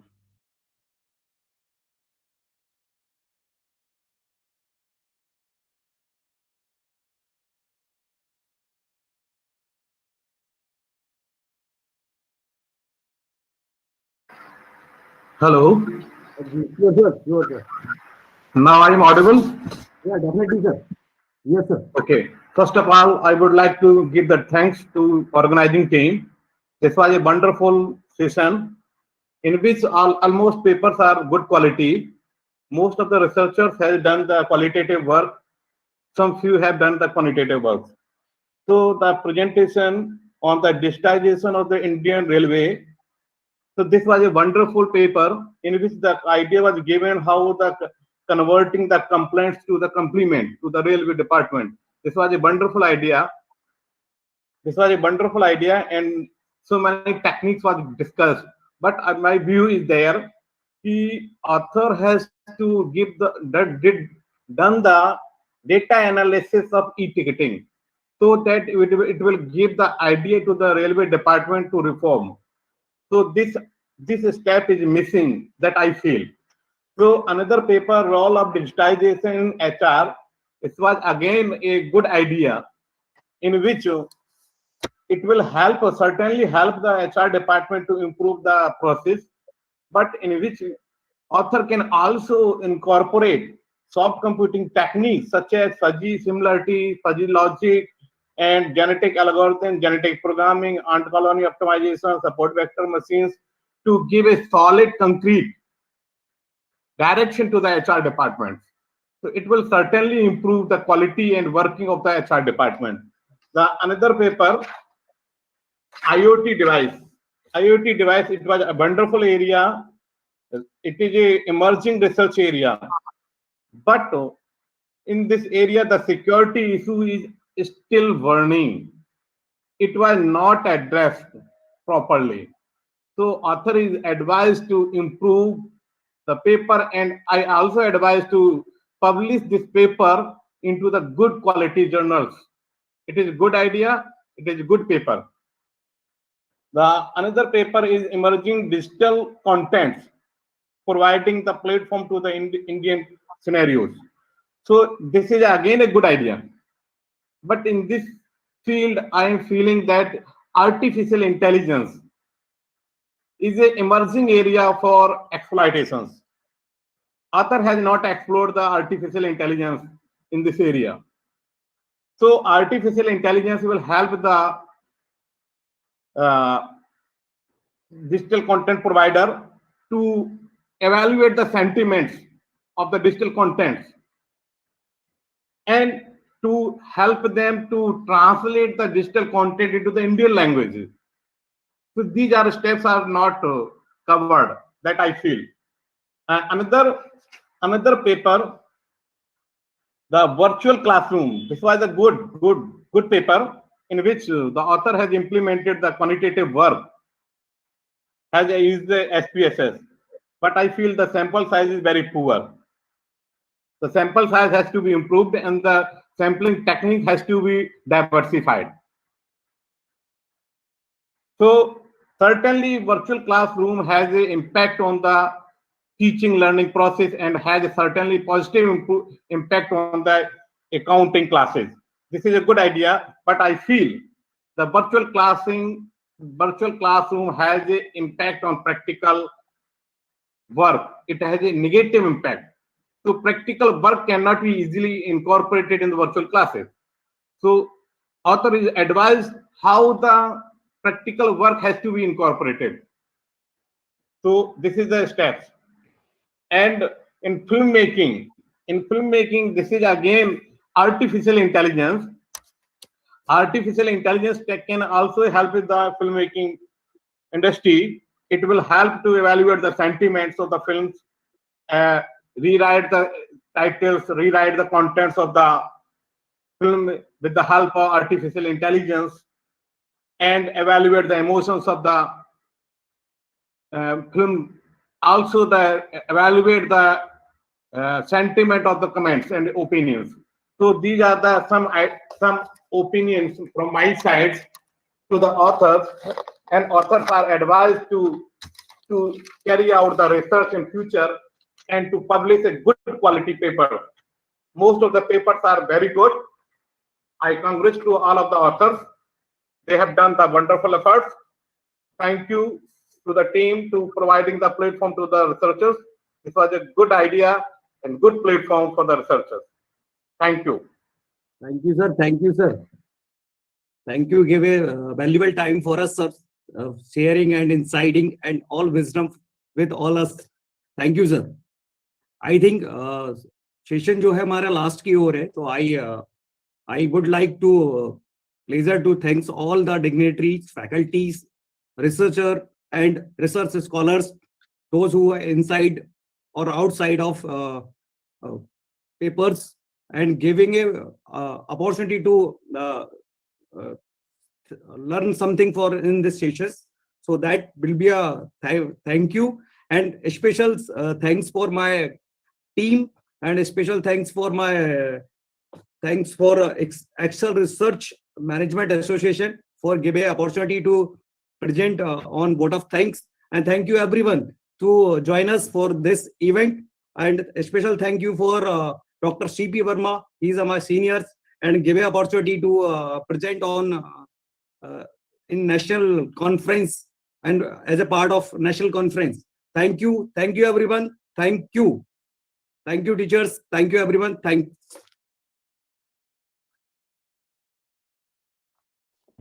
Thank you, sir. Thank you so much. Thank you, ma'am. Thank you. Thank you, everyone.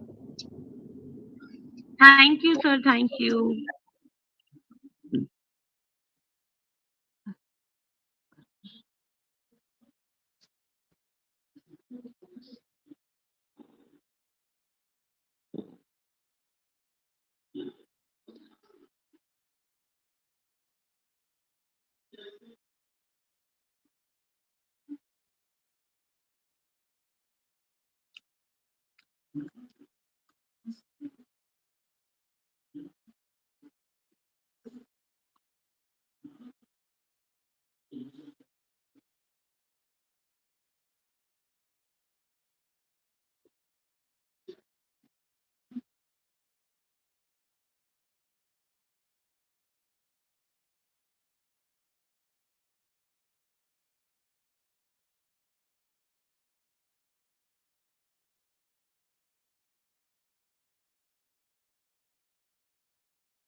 समापन सत्र 4:30 बजे शुरू होगा, तो आप सभी लोग 4:30 बजे पुनः उपस्थित होने का कष्ट करें।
Hello, good afternoon to all delegates, participants, and honorable guests.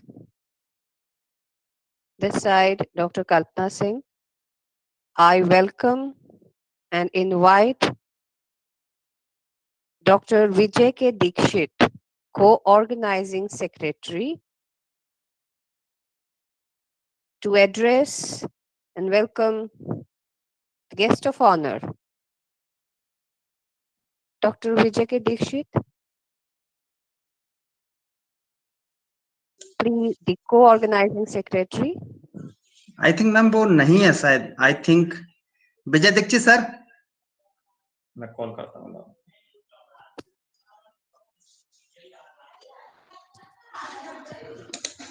Dixit sir, are you there?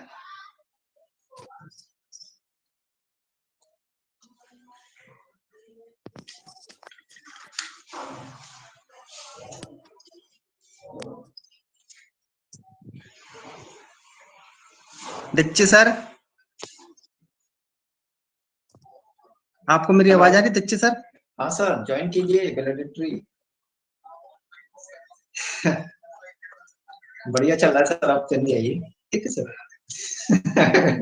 कमी महसूस हो रही है. ओ.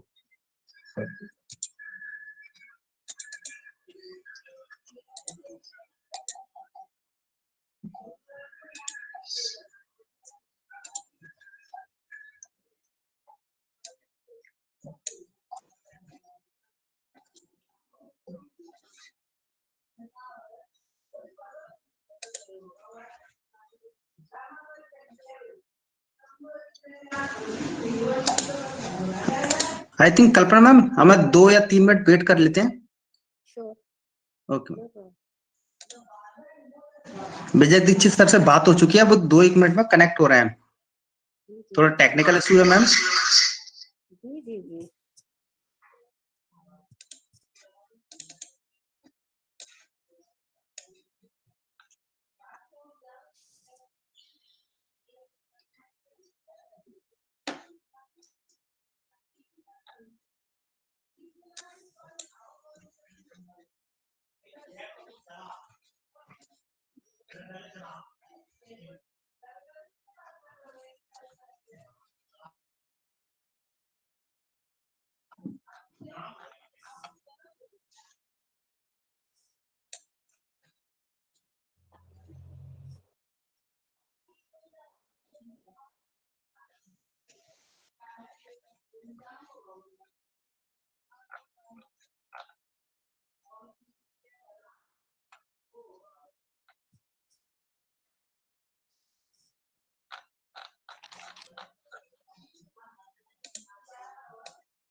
दीक्षित सर, आपको हमारी आवाज आ रही है?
आई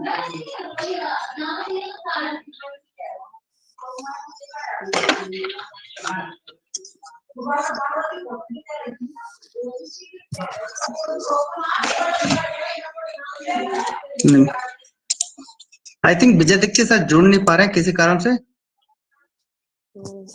मैं एक काम मैम, आप एक काम कीजिएगा, मैं एक फॉर्मल इंट्रोडक्शन इन सभी का। वर्मा सर स्वागत है आपका। उनको बुला लूं? डॉक्टर सीपी वर्मा सर को बुला CP Verma sir.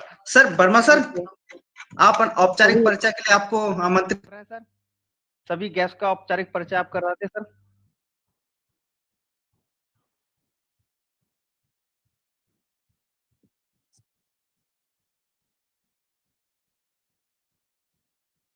Verma sir, are you Audible?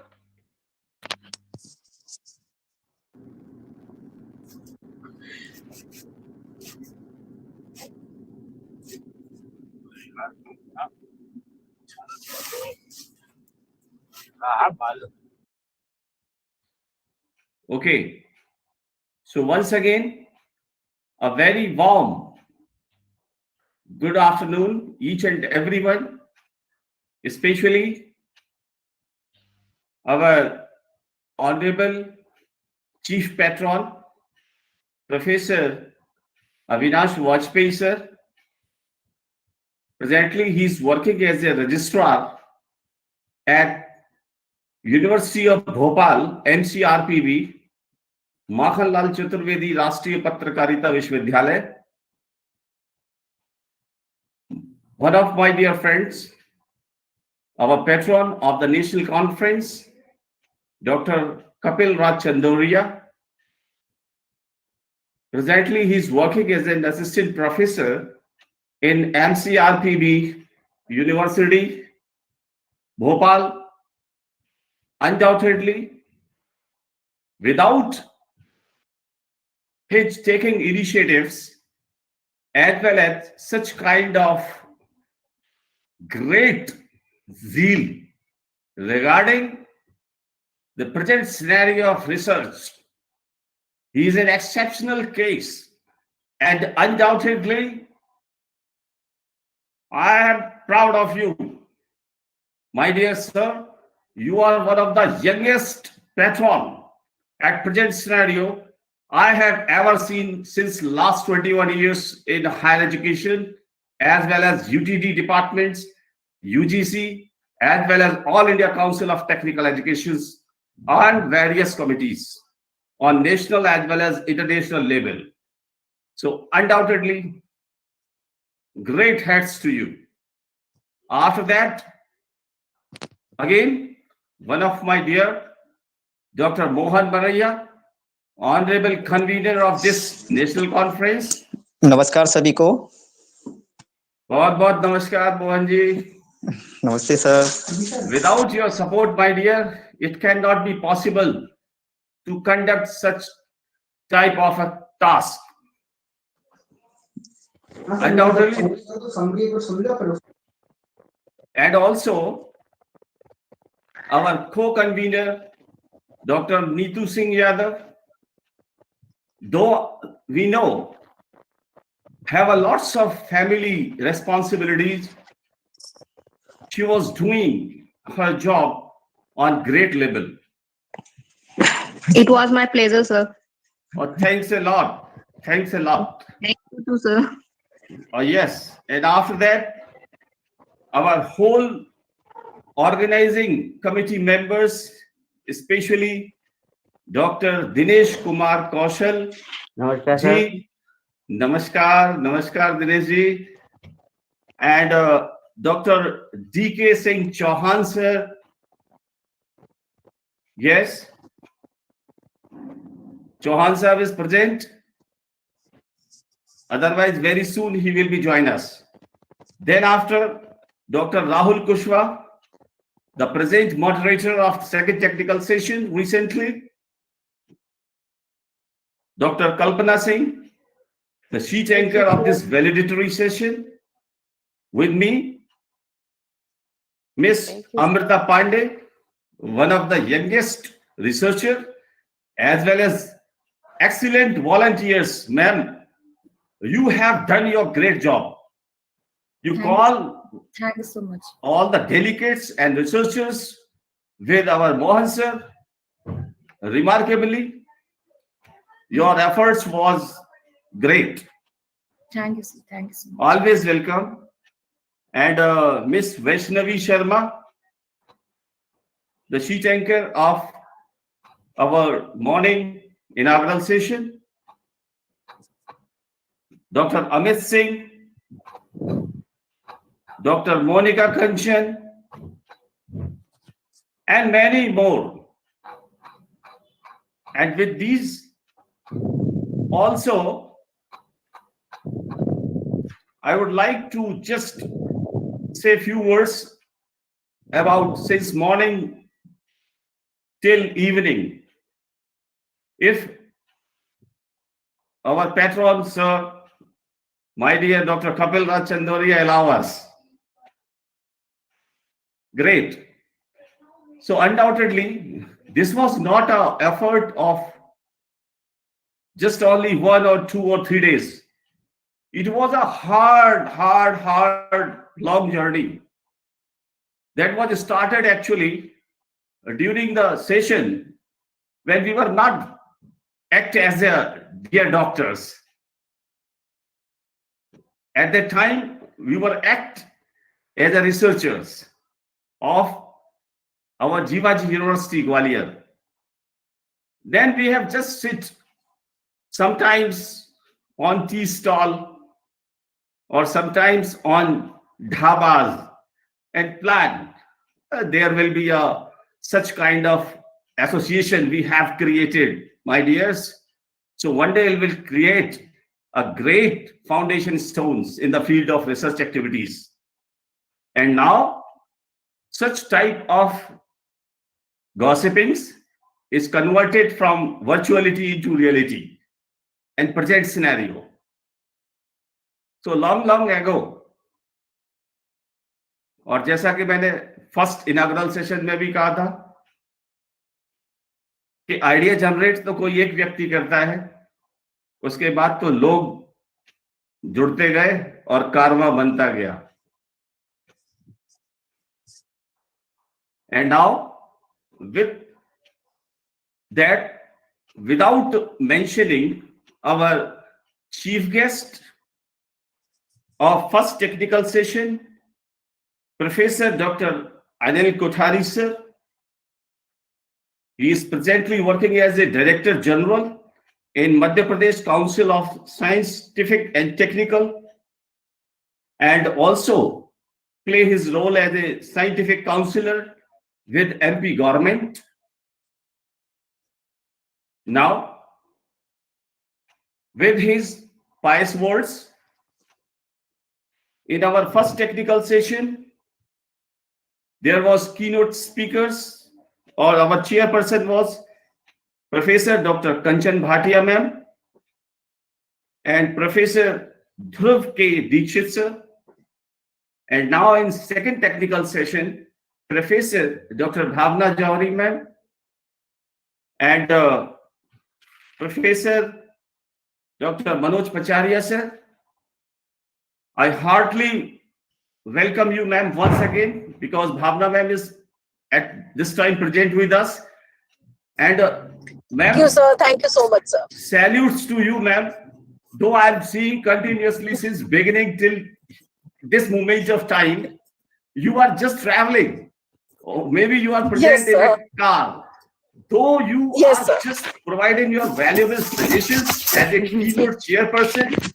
Also provide us blessings to the new researchers and your guidelines. So that was a remarkable task, and that was showing actually how keen you are, just have enthusiasm at present scenario with such kind of great academic works. Thank you sir. Thanks. So always welcome ma'am. Dr. Kapil sir already just communicate regarding you time to time with me, and definitely yes, it is my pleasure, because जितना कपिल जी आपसे दूर है इस समय physically, I can so There is a vast difference between Agra to Bhopal. उतना ही मैं आपसे नजदीक हूँ. So very soon I will meet you. Presently I am working as a dean in the School of Management and Commerce, Sanskriti University, Mathura. So very soon when I came to Agra, I will meet you, ma'am. Sure, sir. Sure, I will be waiting for that day. I will be waiting, sir. मैं wait करूँगी. Great. Thanks a lot. Thank you. So now, with such kind of briefings, I would like to just take the responsibility to our research scholar, one of the most elegant research scholar, Kalpana ma'am. Okay, you may continue. Thank you so much, sir. Thank you Always so much welcome. for such a nice welcome to all the guests, such keynote, nice summary and details about each and every honorable delegates. Thank you, Dr. Sharma, sir. C.P. Verma, sir. Thank you so much. And next, we will call upon Dr. Kapil Raj Chandoria. He is working at Makhan Lal Chaturvedi University, Bhopal, and is also will take over and give us a brief about summary of the session. Dr. Kapil Raj Chandoria, please honor. Is my voice audible? Okay. Yes, sir. Yes, sir. आदरणीय Vajpayee sir, आप registrar हैं माखनलाल चतुर्वेदी राष्ट्रीय पत्रकारिता संचार विश्वविद्यालय में. आदरणीय CP Verma sir, आप डीन हैं संस्कृति यूनिवर्सिटी में, और सभी डेलीगेट जो देश के कई कोनों से हमारे साथ जुड़े हुए हैं, आप सभी का स्वागत. मेरा दायित्व है कि मैं आज एक पूरी कॉन्फ्रेंस का समरी आप सभी के सामने प्रस्तुत करूं. तो ये जो कॉन्फ्रेंस है, ये चार सेशन में डिवाइड की गई थी, जिसमें फर्स्ट इनॉग्रेशन था. जिस इनॉग्रल सेशन में हमारे साथ प्रोफेसर डॉक्टर अनिल कोठारी जी जुड़े थे, जो डायरेक्टर जनरल हैं Madhya Pradesh council of science and technology में. सर ने हमें बहुत ही महत्वपूर्ण जानकारी दी थी साइंस और टेक्नोलॉजी के बारे में, और उन्होंने पब्लिक को ऑफर भी किया है, यदि आपके पास कोई प्रोजेक्ट हैं तो वो उनके पास लेकर के जा सकते हैं, और वो उनको बाकी में एक पॉजिटिव रिस्पांस देने का उनसे एक आश्वासन दिया है. तो यहाँ पर उनके द्वारा बहुत ही अच्छा वक्तव्य प्रस्तुत किया गया था, और बहुत ही महत्वपूर्ण जानकारी हमारे साथ साझा की गई थी. इस कार्यक्रम की अध्यक्षता कर रहे प्रोफेसर अविनाश वाजपेयी सर, उन्होंने भी डिजिटल इंडिया के बारे में उनके क्या फायदे हो सकते हैं, और उन्होंने बताया कि इसके जो ड्रॉबैक्स हैं वो उनके फायदों के आगे बहुत ही फीके पड़े हैं, और उन्होंने कहा कि एक दिन सभी लोग डिजिटल इंडिया को अपना लेंगे, और जिस पर लगभग बहुत ज्यादा काम हो चुका है. अब हम लोग काफी हद तक डिजिटल हो चुके हैं. अब हमारा ज्यादातर जो काम है, हम बैंकिंग शॉपिंग तो पहले ही डिजिटल कर चुके थे, अब हमने एजुकेशन को भी डिजिटली प्लेटफॉर्म पर ला करके एक बड़ा मुकाम हासिल किया है. प्रोफेसर वाजपेयी जी ने डिजिटल इंडिया के बहुत सारे फायदे हमको एक एक करके यहाँ पर प्रस्तुत किए थे. कॉन्फ्रेंस के बारे में प्रोफेसर सीपी वर्मा जी ने बहुत सारी जानकारी हमें दी थी, और इसका वोट ऑफ थैंक्स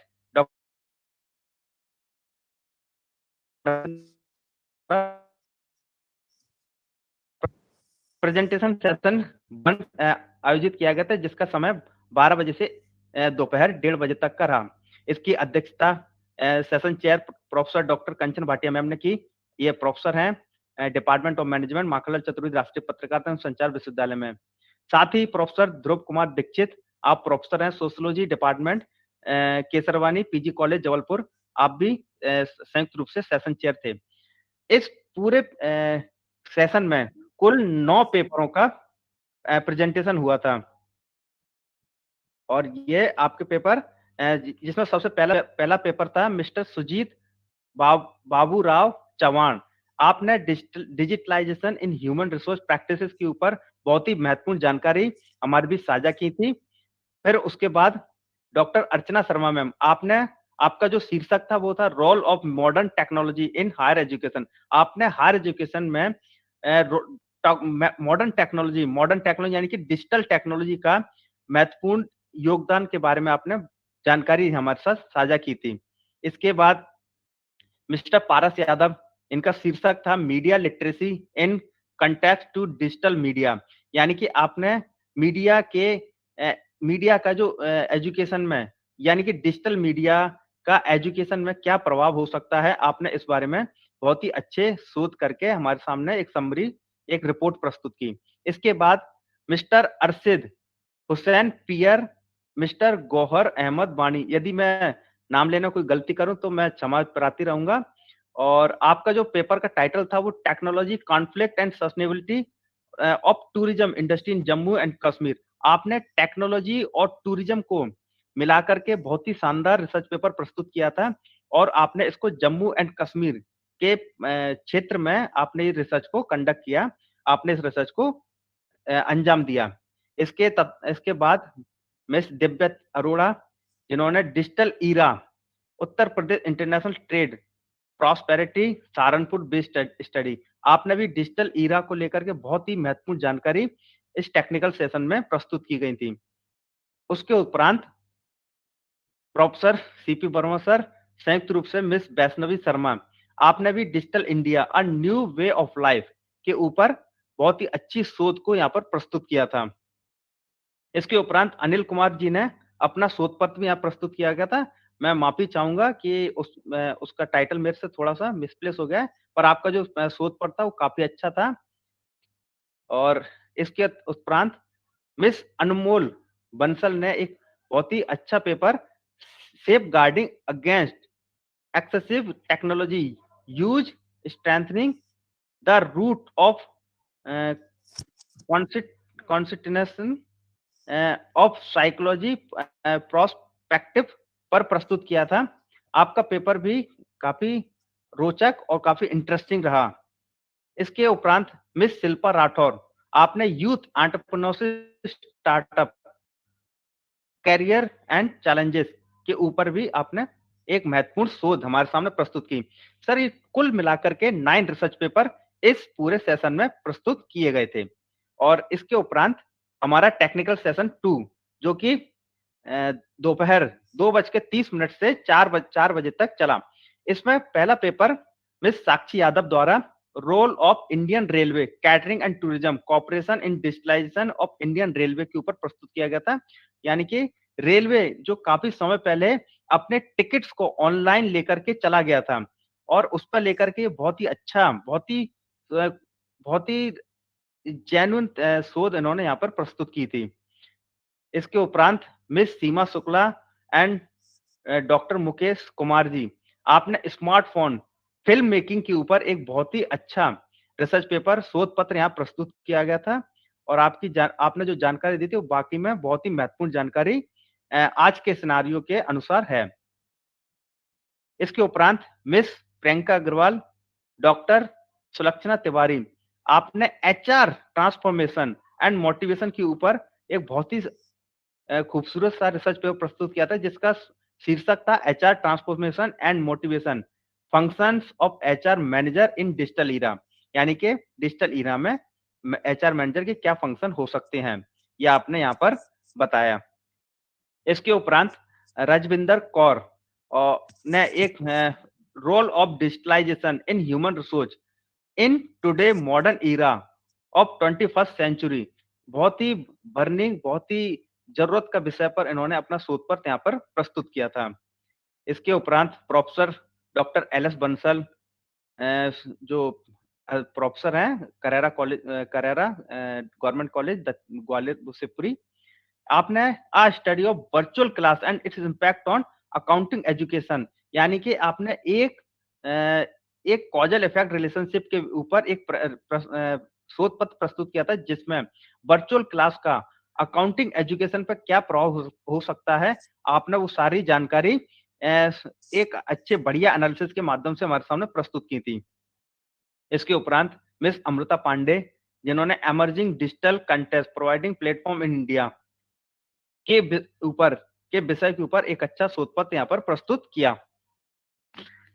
और इसके उपरांत सीमा शुक्ला मैडम ने representation of sexual violence against women and in online news India के ऊपर एक बहुत ही महत्वपूर्ण शोध पत्र यहाँ प्रस्तुत किया गया था।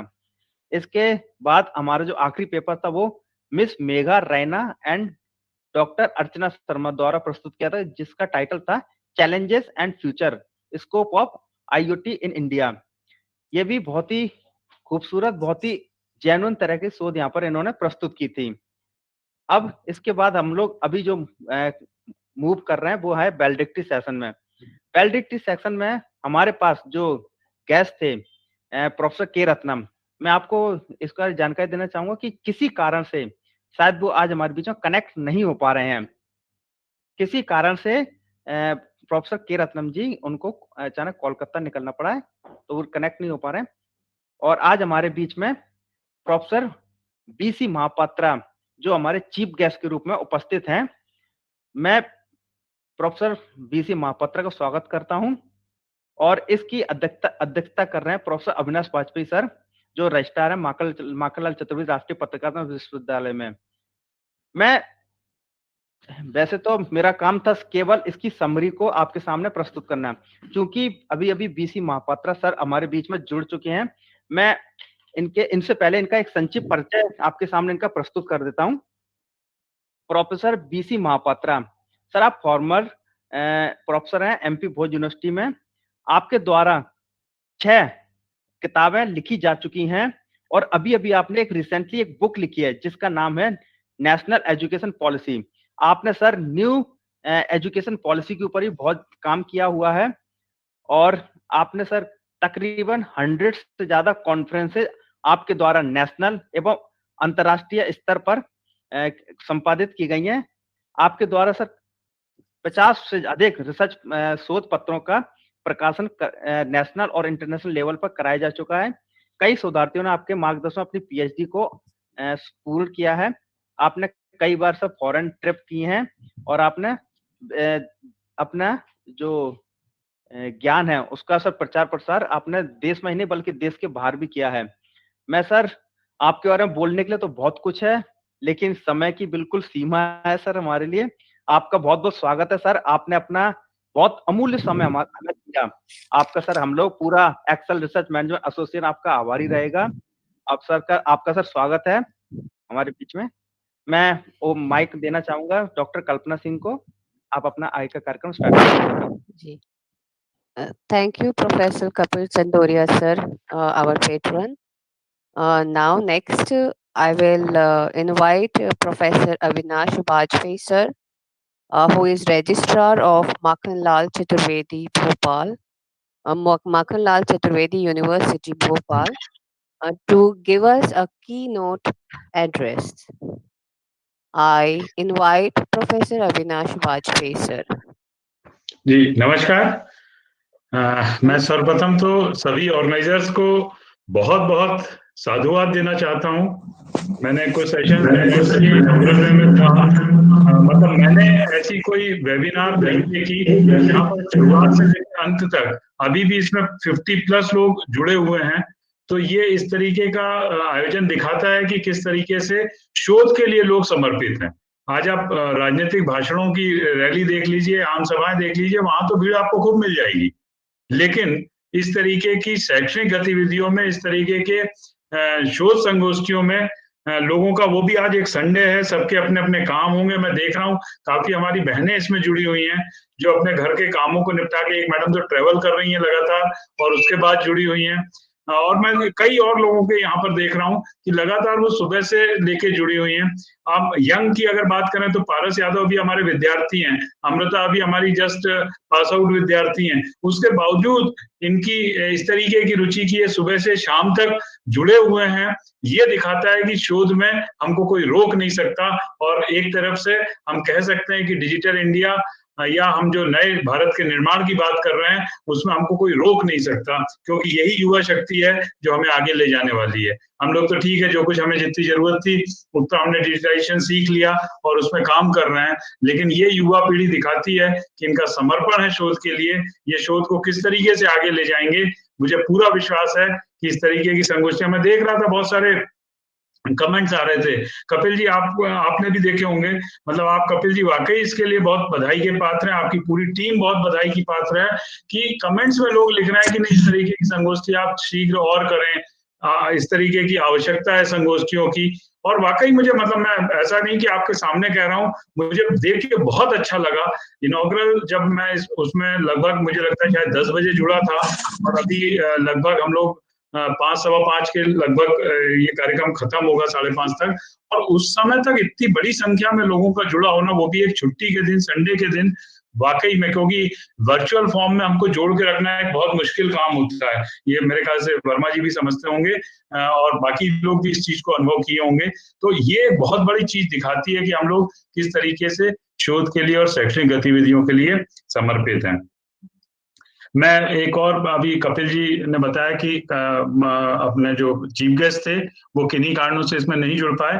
मैं, हमारे भुवन महापात्रा जी, डॉक्टर भुवन महापात्रा जी इसमें जुड़े हुए हैं, इनका बहुत हृदय से आभारी हूँ, क्योंकि कपिल जी ने संभवतः मुझे लगता है लास्ट मोमेंट पे ही ये बात की होगी। और भुवन महापात्रा जी का एक लंबा अनुभव है, आपने कई बहुत सारी पुस्तकें लिखी हैं, पुस्तक लिखी हैं।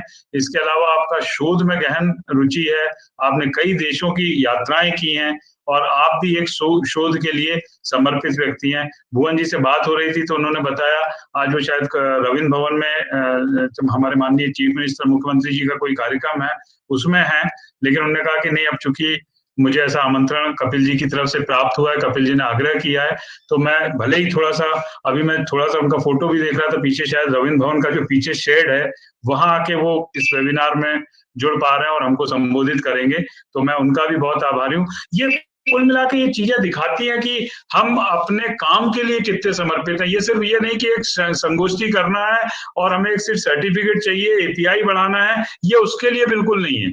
नहीं तो लोग जुड़ते और अलग हो जाते, अपने काम करते और काम हो जाता। लेकिन ये दिखाता है, मैं मतलब बाकायदा सबके यहाँ पर चेहरे देख पा रहा हूँ, सबको देख पा रहा हूँ, तो मुझे वाकई दिल से खुशी हो रही है कि इस तरीके का हमारा समर्पण शोध के लिए है। मैं अपनी बात पहले कर चुका हूं, बहुत अच्छे शोध पत्र प्रस्तुत किए गए, कुछ शोध पत्रों को मुझे सुनने का इसमें अवसर मिला, वाकई मुझे लगा कि नहीं, बहुत अच्छा काम हो रहा है शोध का।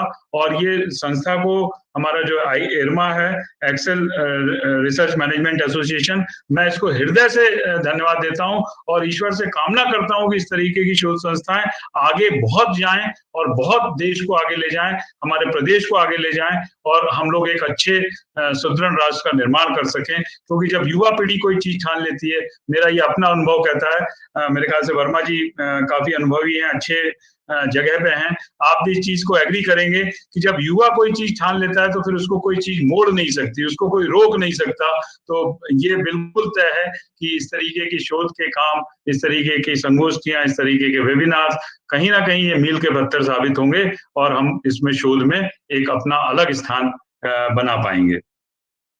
आज जो हमारे माननीय प्रधानमंत्री जी, हमारे माननीय मुख्यमंत्री जी, सब आत्मनिर्भर मध्य प्रदेश या आत्मनिर्भर भारत की बात कर रहे हैं, ये कब आएगा? जब इस तरीके के शोध और नए नए इनोवेशंस हमारे देश में, हमारे प्रदेश में होंगे, और वही एक लीड करेंगे कि हम इसको किस तरीके से आगे ले जा पाए। मैंने देखा, अभी जैसा मैं कह रहा था, लगभग मुझे लगता है शायद 17-18 इसमें शोध पत्र प्रस्तुत किए गए, और सबसे बड़ी बात इसकी मैंने जो देखी, एक इस संगोष्ठी की खूबसूरती है कि सबको बाकायदा समय मिला। नहीं तो होता ये है कि आपको एक सेशन में 10 शोध पत्र या 15 शोध पत्र, या कई बार तो देखा गया कि 20-20 शोध पत्र, लोगों को 5 मिनट या 7 मिनट का समय मिलता है, वो अच्छे से प्रस्तुतिकरण भी नहीं कर पाते और जिज्ञासाओं का समाधान भी नहीं हो पाता। यहाँ पर भरपूर आप लोगों ने शोधार्थियों को समय दिया, जिससे वो अपने काम को प्रस्तुत कर पाए और उनकी जिज्ञासाओं का भी समाधान हो पाया। मैं एक बार पुनः हमारे सभी जितने शोधार्थी हैं जिन्होंने शोध पत्र प्रस्तुत किए, जो लोग यहाँ पर जुड़े रहे, उनको बहुत बहुत धन्यवाद देता हूँ, बहुत बहुत बधाई देता हूँ, और आशा करता हूँ कि इस तरीके का काम आप जारी रखेंगे।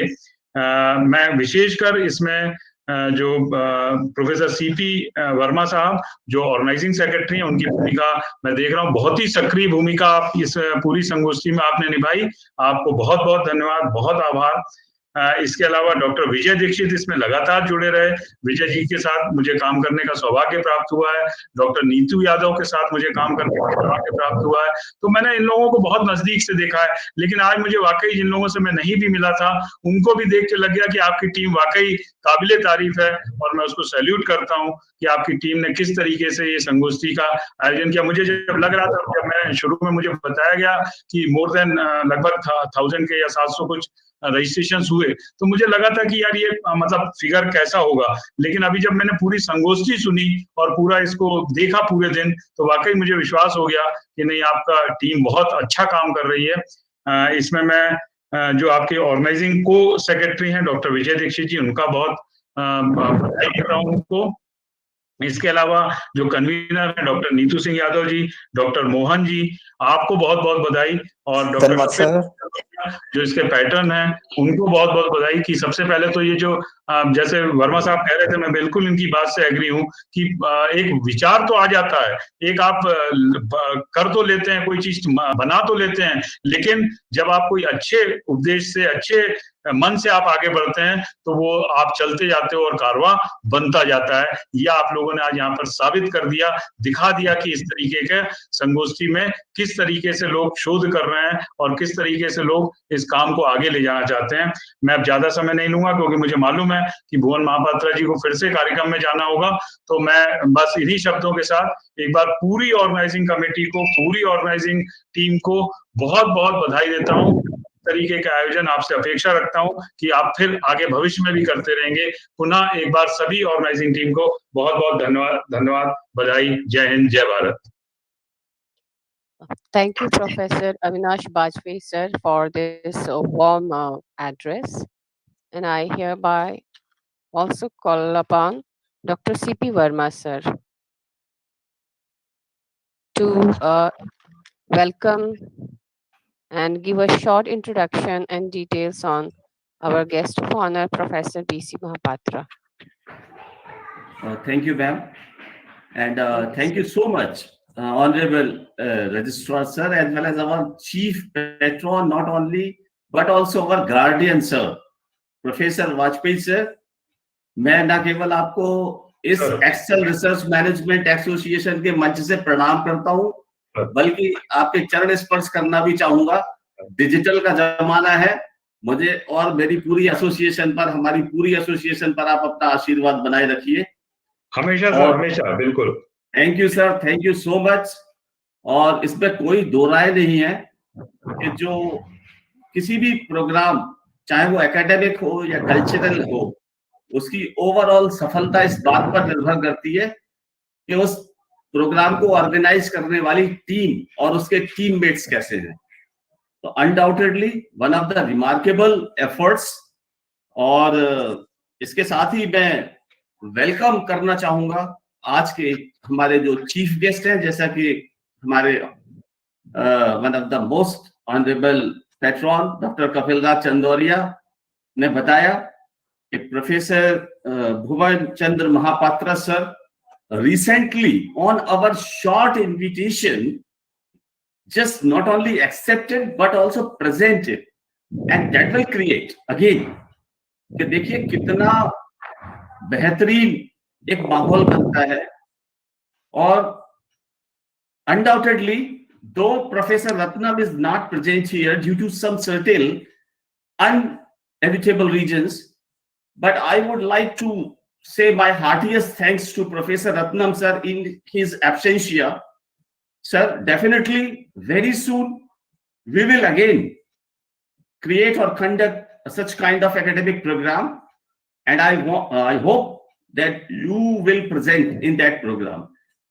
And also with such kind of words, again I remind that Professor B.C. Mahapatra sir already, as Dr. Kapil sir has told, that former professor at Bhoj University, he has been author of 6 books on national as well as international level, and recently he has been just written national education policy topics. And also he has an experience of more than hundreds of conferences on national or international level. and published more than 50 of research articles. तो ये कहने के लिए बहुत कम शब्द हैं, लेकिन सोचा जाए तो बहुत बड़ी बात है कि एक ऐसा व्यक्ति जिसने 100 से ज्यादा इंटरनेशनल और नेशनल लेवल पर कॉन्फ्रेंसेस अटेंड की हो और 50 से ज्यादा जिसके रिसर्च आर्टिकल आज की तारीख में पब्लिश हो चुके हों. Sir, salutes to you and heartiest welcome on behalf of the Excel Research Management Association site. And I just invite you for your blessings to us. Professor Dr. B.C. Mahapatra, sir.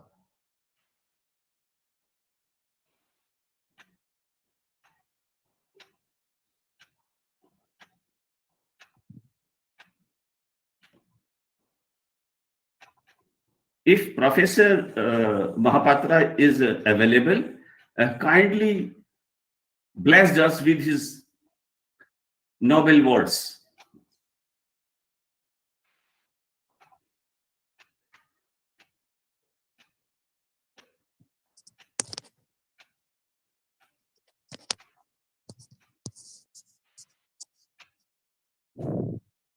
Though it may be possible, as our honorable patron sir has told us that he is not present in the one of the most important meeting of our honorable chief ministers of Madhya Pradesh. Verma साहब बस वो जुड़ रहे हैं. Oh, sure, sir, sure. Thanks a lot.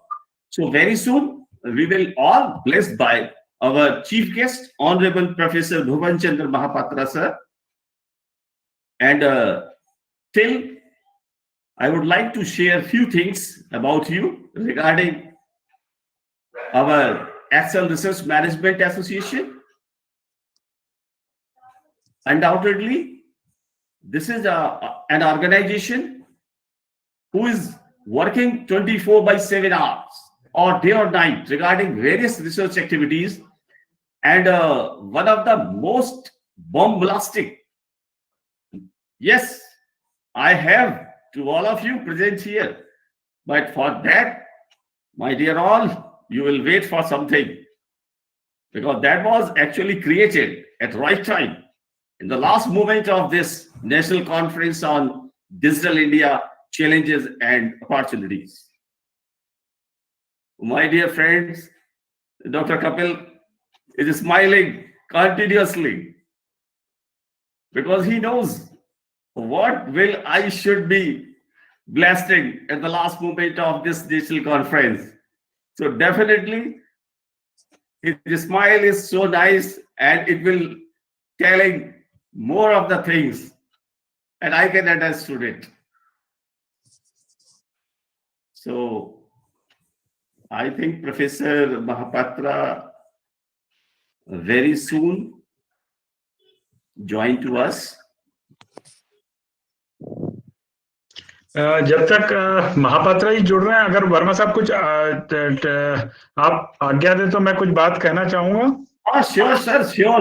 अरे स्वागत है sir. बस इस समय का मैं लाभ ले लेता हूँ. बिल्कुल सर, बिल्कुल. इसमें हमारे काफी यंग रिसर्चर्स जुड़े हुए हैं, तो मैं आपको बताना चाहूंगा कि director general MP council of science and technology से बात हुई है.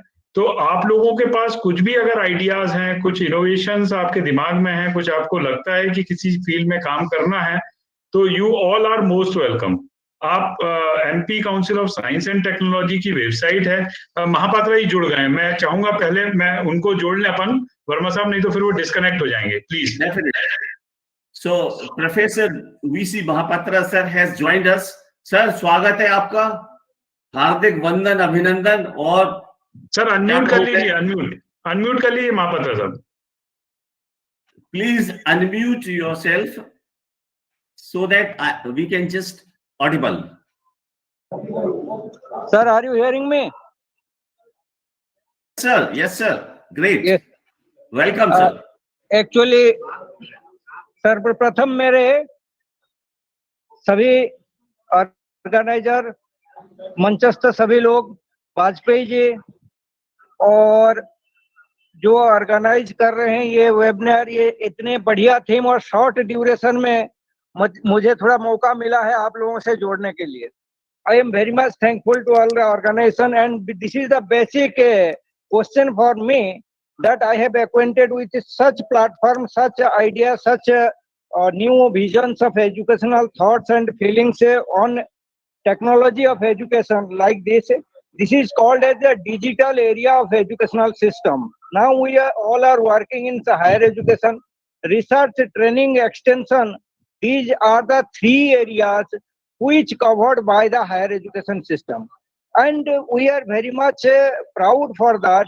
Now during this COVID-19, we get more opportunity to come out with this the solution with the interventions of technology.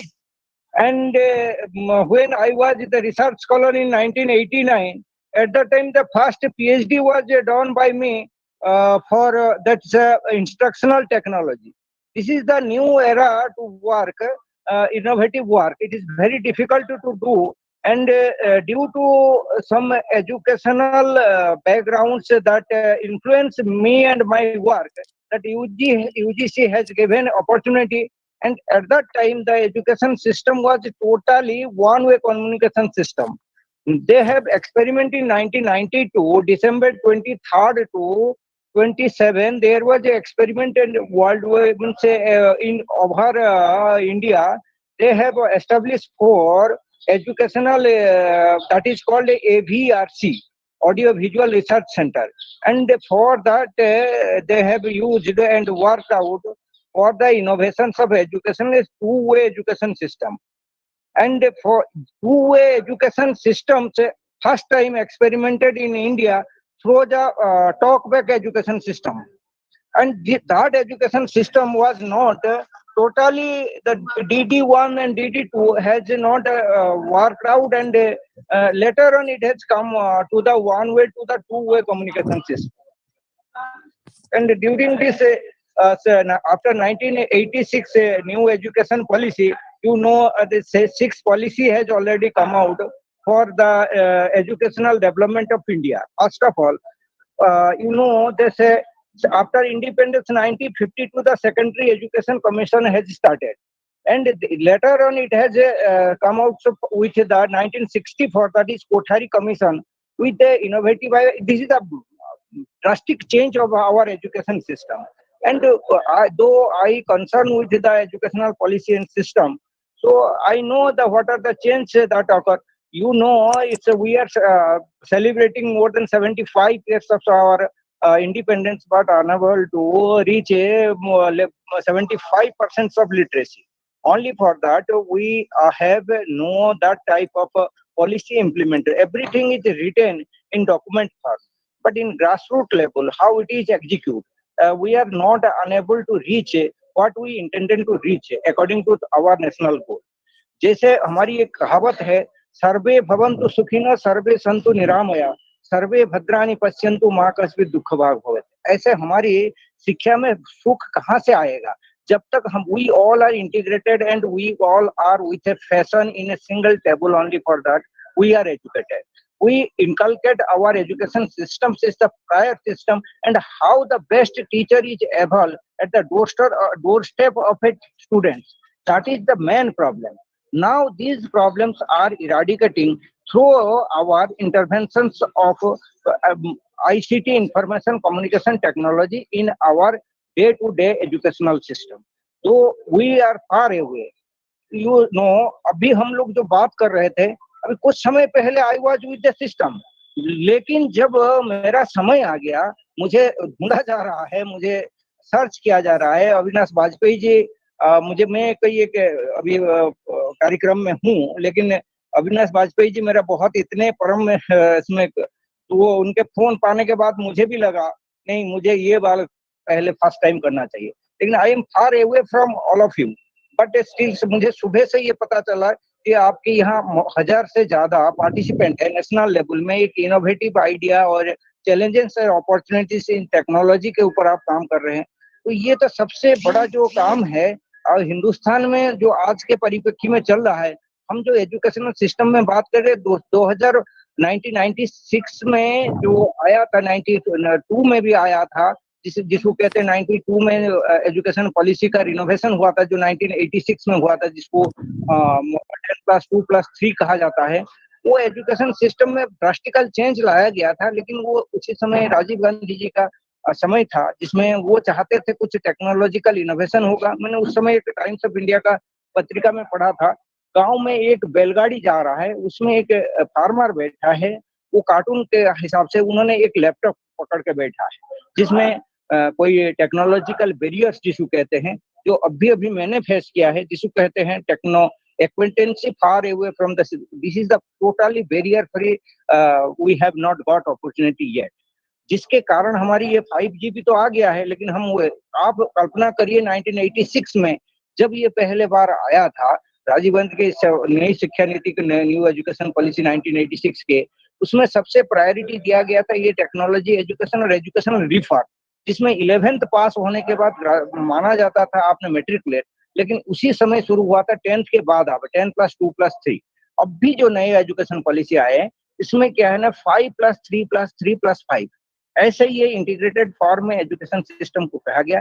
According to developmental theory, हम education को free और bound, इसको किसी भी तरह के किसी भी बैरियर फ्री एजुकेशन सिस्टम, जैसे फॉर एग्जांपल हमने कोई भी किसी समय में किसी सब्जेक्ट को पढ़ना चाहते हैं, जैसे पहले था हम science student, there is some difference from the art science commerce, ऐसे 2-3 कैटेगरी में हम बांट दिए थे, जिसमें हमने प्रोफेशनल एजुकेशन सिस्टम उसमें 1986 के बाद आया।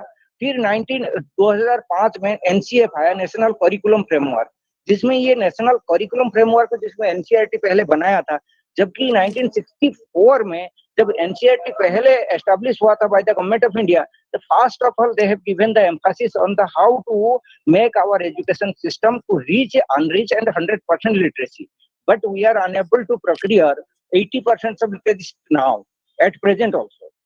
लेकिन एक चीज पे हमने समय ऐसा ध्यान देते हैं, जब से ये डिजिटलाइजेशन ऑफ एजुकेशन सिस्टम होने लगा, इसमें डोर स्टेप में आपको किसी का कोई ट्रेनिंग दिया गया था कोई स्टूडेंट को, जो आप मोबाइल के थ्रू में पढ़ाई कर सकते हैं।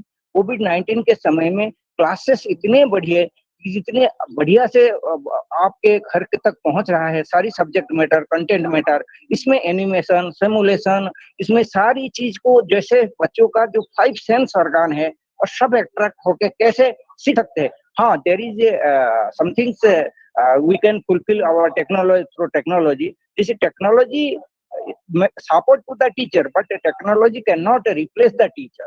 Teacher with technology, that is teaching technology and learning technology, both are facilitated by the technology, and this is called the collaborative learning, and learning through collaboration is the maximum output. आपको मालूम है, आपके जब 5 sense सरकार ने इकट्ठी काम करता है, सबसे ज्यादा पढ़ाई देता, ज्यादा आपका मेमोरी होता है। जिसे मेंटल स्टेज में होता है, हमने अंडरस्टैंडिंग, हमने जब कोई चीज को मेमोराइज करते हैं, कोई चीज को सिंथेसाइज करते हैं, इनोवेटिव करते हैं, इसके लिए हमको डिफरेंट वे और different level of thinking skill चाहिए।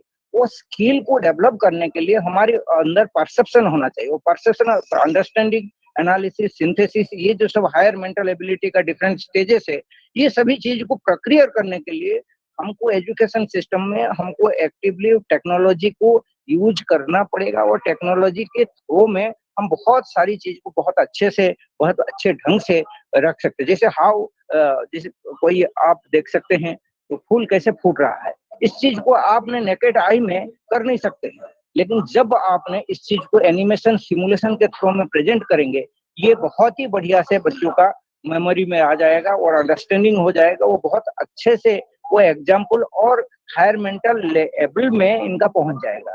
थर्ड चीज है हमारी जो एजुकेशन सिस्टम है, ये जो न्यू एजुकेशन सिस्टम में सबसे बड़ा चेंजेस लाया गया है, ये credit transfer system, examination system. आपका पहले तो ट्रांसफर, ट्रांजैक्शन ऑफ नॉलेज जो है वो टोटली डिजिटाइजेशन करने के लिए मोड में, जैसे मूक एक आया है, मूक के थ्रू में गवर्नमेंट ऑफ इंडिया अभी ई कंटेंट डेवलप करने के लिए, इसमें जो गाइडलाइन है उसमें मैं भी मेंबर था, तो वो गाइडलाइन बनाना, वो कैसे करना, इससे जब तक आप ट्रेनिंग नहीं दोगे, जो टीचर इस चीजों को समझेगा नहीं, वो तो स्टूडेंट के पास पहुंचा नहीं सकता है, that can not be transacted. इसके लिए हमको ये ट्रेनिंग मेथड्स होना जरूरी है, और सबसे बड़े प्लस पॉइंट जो है हमारा न्यू एजुकेशन सिस्टम, हम इंसान को बनाने के लिए लगे हैं, और जो जैसा चाहता है, जो पढ़ना चाहता है, जिससे total freedom of work, flexibility in learning, there is no restriction. आप एग्जामिनेशन यहाँ मध्य प्रदेश में दे सकते हैं, आप 2 साल यहाँ पढ़ के तीसरे साल में कन्याकुमारी में जा सकते हैं। इसमें ये डिफरेंट कैटेगरी का यूनिवर्सिटी इंस्टीट्यूशंस बनाया गया है। और यूनिवर्सिटी में जैसे आपने रिसर्च के बारे में बात करना चाहते हैं, if you want to do some research, you know what is the status of India. आप इसी समय जब आपने किसी इंडिया को रिप्रेजेंट करेंगे, उसी समय बताएंगे जो what is our position.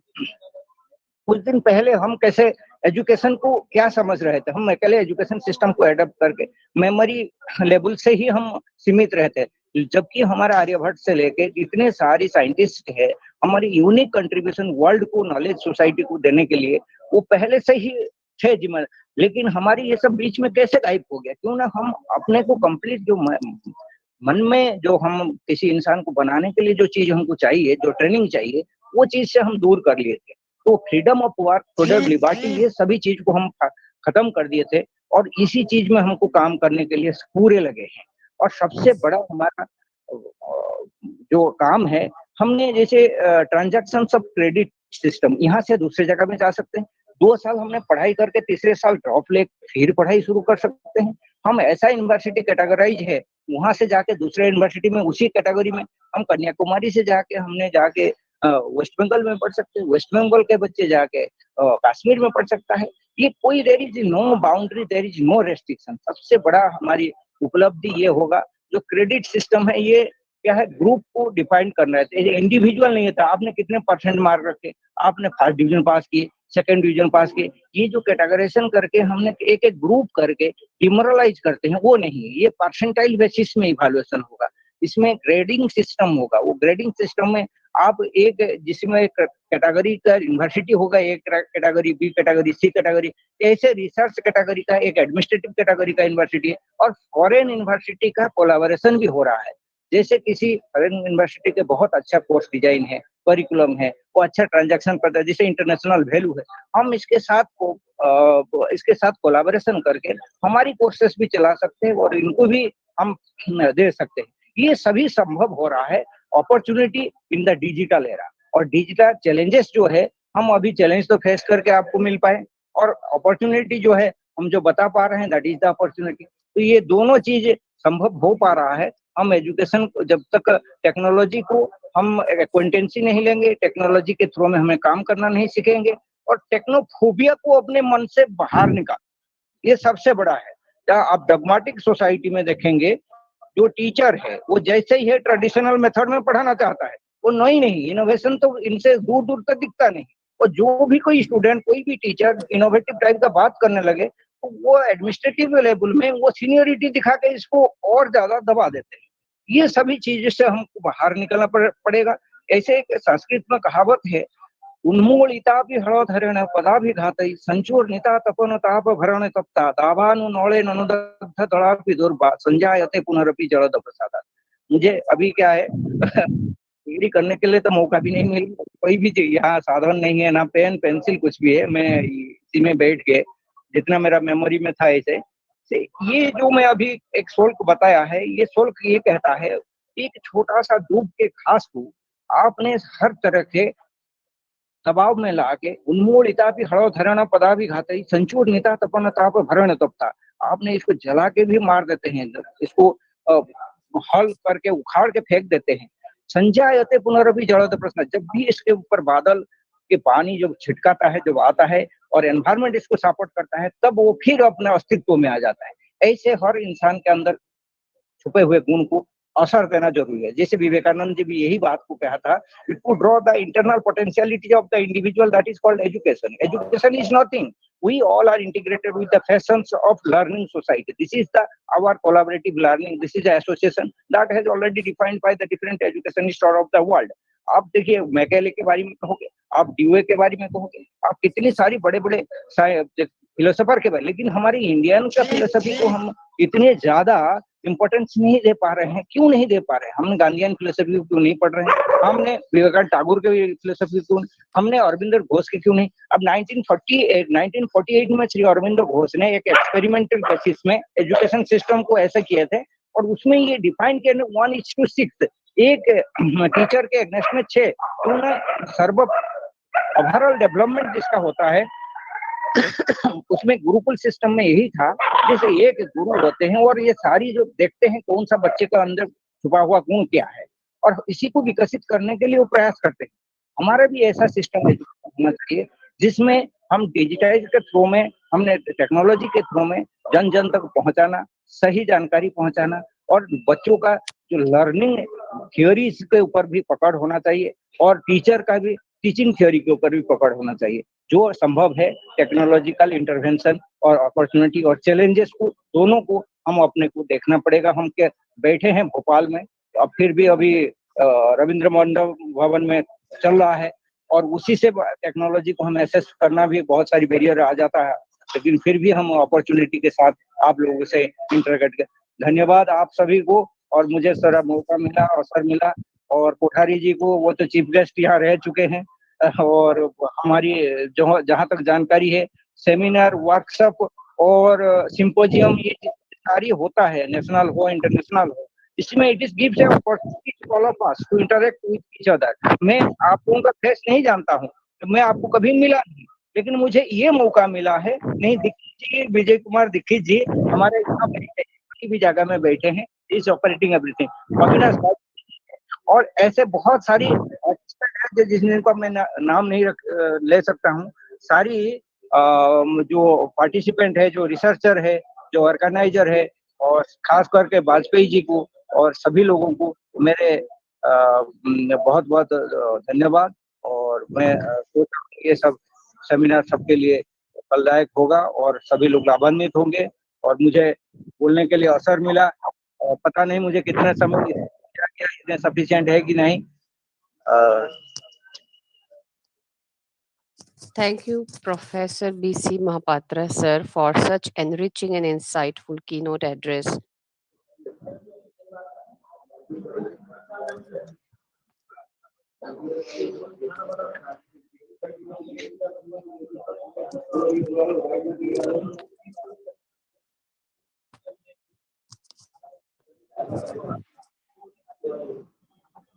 Hello. Thank you all of you.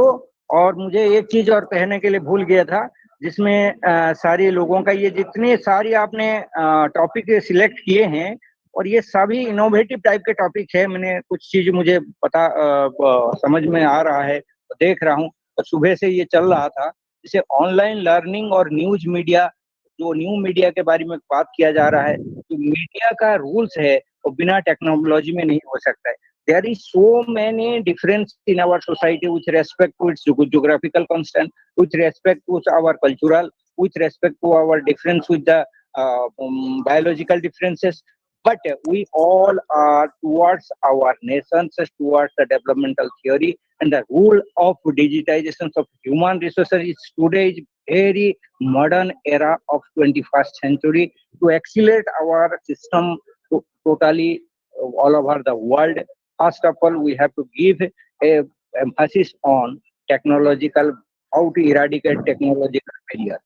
This is our should be in this way that help all for our future, for our next generation. Vande Mataram, Sarve Bhavantu Sukhina. Vande Mataram, sir, and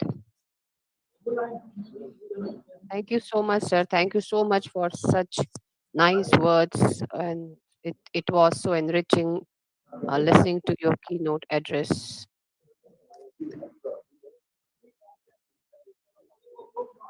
I hereby invite Dr. Avinash Vajpayee, sir, to the Registrar of Makhan Lal Chaturvedi University, Bhopal, to announce the best paper presentation.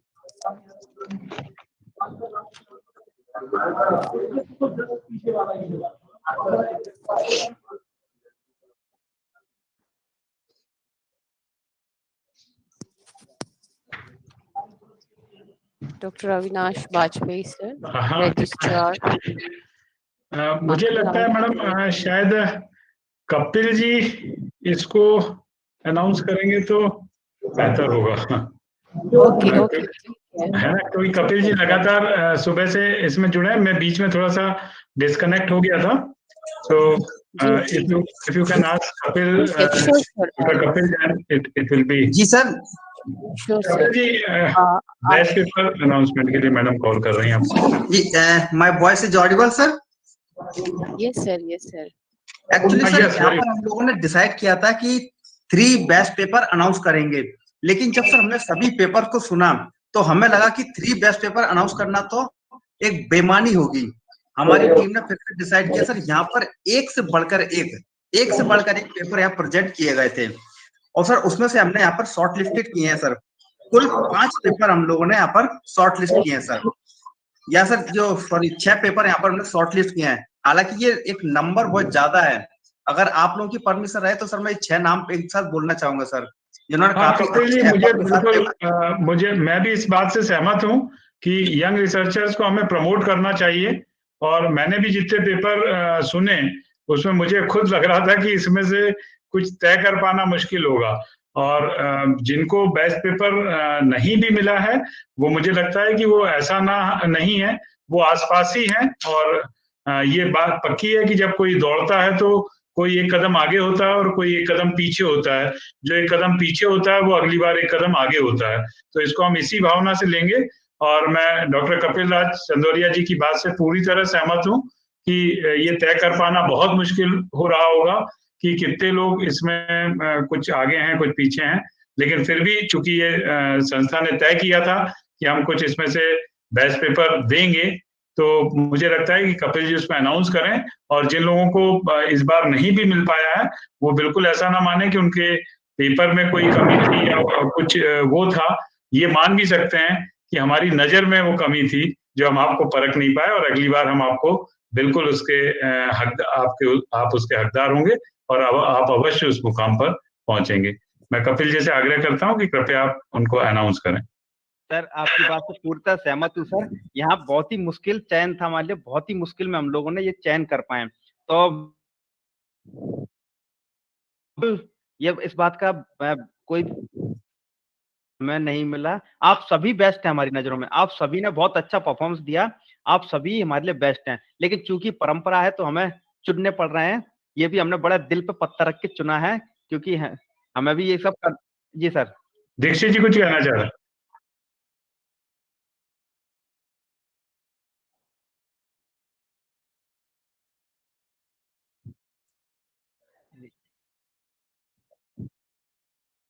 जी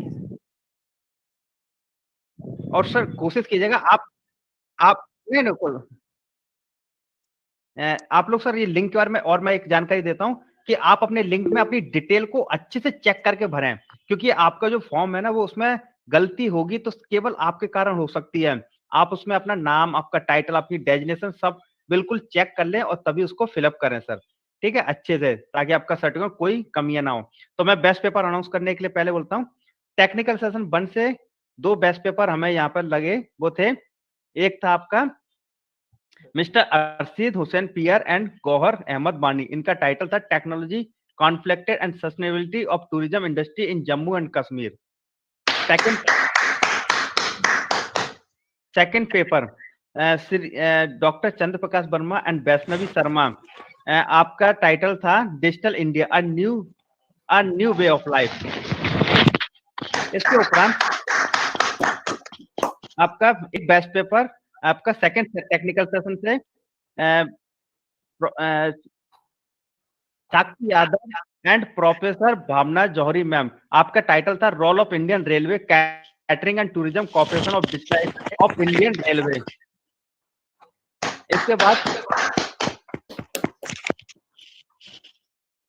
इसके बाद एक paper सीमा Shukla ma'am और इनके साथ हैं doctor Mukesh Kumar, smartphone filming and big transformation. वैसे आपके दोनों पेपर काफी अच्छे थे, और एक पेपर और प्रोफेसर एल.एस. बंसल, आपका टाइटल था अ study of virtual class and its impact on accounting education. Sir एक और यहाँ पर है कि हमारे यहाँ पर एक स्टूडेंट का हमने एक कैटेगरी और यहाँ पर बनाई, जहाँ पर हमने देखा कि जो स्टूडेंट है, जो रिसर्च स्कॉलर नहीं है, केवल वो स्टूडेंट है। तो उसमें हमने एक दो लोगों को आइडेंटिफाई किया था और हमने पाया कि इसमें हमारे पास जो अमृता पांडे हैं सर, उनका टाइटल था emerging digital content providing platform in India. आपका पेपर काफी अच्छा था, स्टूडेंट कैटेगरी के हिसाब से आपने काफी अच्छा काम किया, तो आप भी बेस्ट पेपर के हकदार हैं। Thank you. Over to ma'am, Kalpana ma'am.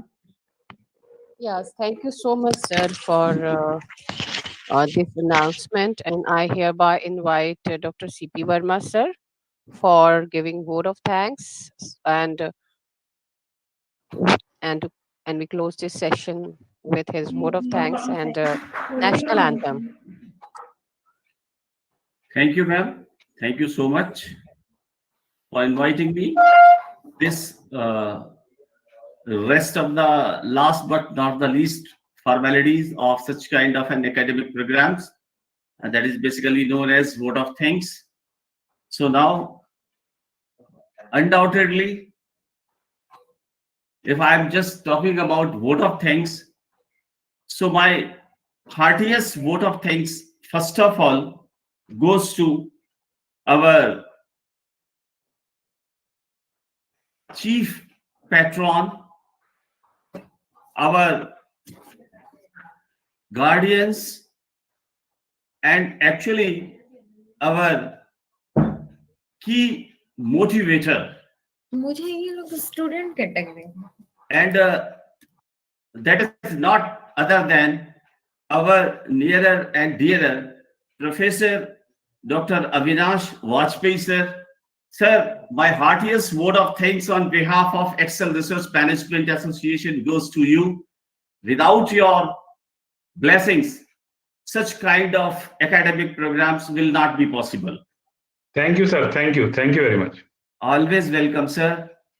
And then after, I would like to also pay my sincere thanks to our chief guest present since morning session, Professor Dr. Anil Kothari, sir, and in the valedictory session, Professor Dr. Mahapatra, sir. Sir, both of you, I, on behalf of the organizing secretary of Excel Research Management Association, thanks to you, sir. Undoubtedly, with both of sides' blessings, to all the youngsters, researchers, delegates, our whole team of Excel Research Management Association, India.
एक जानकारी दूंगा। हमारे जो total registration है sir, मैं आपको उनका exact आंकड़ा बताता हूँ, वो है 786, एक लकी नंबर 786। हम लोगों ने अभी टोटल रजिस्ट्रेशन जो हमारे आज दोपहर 12 बजे तक सर 786 है, और अब सारी लाइनें क्लोज हो चुकी हैं सर। तो ये बहुत बड़ा एक आंकड़ा है एक राष्ट्रीय कॉन्फ्रेंस के लिए सर। ये इतने प्रतिभागियों ने हमारे लिए पंजीयन किया है, ये बहुत बड़ा आंकड़ा, बहुत बड़ी अचीवमेंट, बहुत बड़ी सक्सेस है सर। ये कपिल जी आपकी पूरी टीम की और आपकी टीम की मेहनत और आपकी मेहनत और आपकी जो संस्था है उसकी एक ही साख है जिसके कारण लोग आपसे जुड़ते जा रहे हैं। और जैसा कि वर्मा साहब शुरू में ही कह रहे थे कि अकेले चले थे और कारवां बनता गया, वो यहाँ पर दिख भी रहा है। बहुत बहुत बधाई आपको सर। तो मैं अब एक अनाउंसमेंट जो वर्मा जी करने वाले थे, किसी कारण से जुड़ नहीं पाए, अब मैं वो अनाउंसमेंट मैं कर देता हूँ असल में। सर हम लोग क्या है कि इस कार्यक्रम को और आगे बढ़ाते हुए आगामी दिनों में हम लोग सर ये प्लान कर रहे हैं कि मार्च ऑफ एंड में हम एक रिसर्च मैथोडोलॉजी वर्कशॉप 7 डेज का अनाउंस करने वाले हैं, जो प्रतिभागियों को पूरी तरह से निःशुल्क होगा, जिसमें हम रिसर्च पेपर यानी कि how to write an empirical research paper within a limited time के विषय पर हम लोग कुल 42 लेक्चर्स का एक प्रोग्राम अरेंज करने वाले हैं, जिसमें हम चाहेंगे प्रतिभागियों को रिसर्च पेपर बनाना और उसको पब्लिश कराना है, इस सब पर बहुत ही अच्छी जानकारी देंगे। इसके साथ ही हम कोशिश करेंगे कि इसमें कम से कम प्रतिभागी रखें, यानी कि 100 प्रतिभागियों को हम लोग सेलेक्ट करेंगे। और सर इसके बाद हम लोग आगामी जुलाई में एक इंटरनेशनल कॉन्फ्रेंस जो बहुत उच्च लेवल पर हम लोग एक आयोजित करने का प्लान कर रहे हैं, जो ये जानकारी हम अभी आपको सीपी वर्मा सर देने वाले थे, लेकिन चूंकि वो नेटवर्क के कारण वो कनेक्ट नहीं हो पा रहे हैं। आई थिंक सर औपचारिक परिचय दीक्षित सर, मैं आपसे आग्रह करूंगा कि आप मेरा दीक्षित जी, कपिल जी और बाकी ऑर्गेनाइजिंग टीम से एक थोड़ा सा ये आग्रह है, अगर संभव हो और आप ये चूंकि बहुत अच्छे शोध पत्र यहाँ पर पढ़े गए हैं, आप ये कर सकते हैं, टाइम ले लें और जो भी आपके पास शोध पत्र आए हैं अगर आप इनको एक डॉक्यूमेंट बना के कोई पब्लिश कर सकें, मैं समझ सकता हूँ मेरे ख्याल से शायद वर्मा साहब भी जुड़ गए हैं, तो अगर इसके लिए पब्लिकेशन में, बट नेचुरल है आपको कुछ आर्थिक रूप से कुछ उसमें वहन भी करना होगा, तो अगर आप लोग उचित समझते हैं तो इसकी एक आप शोध पुस्तिका जरूर निकालें, जो मुझे लगता है इन प्रतिभागियों के लिए भी जरूरी होगी और एक अच्छा शोध का डॉक्यूमेंटेशन हो सकेगा।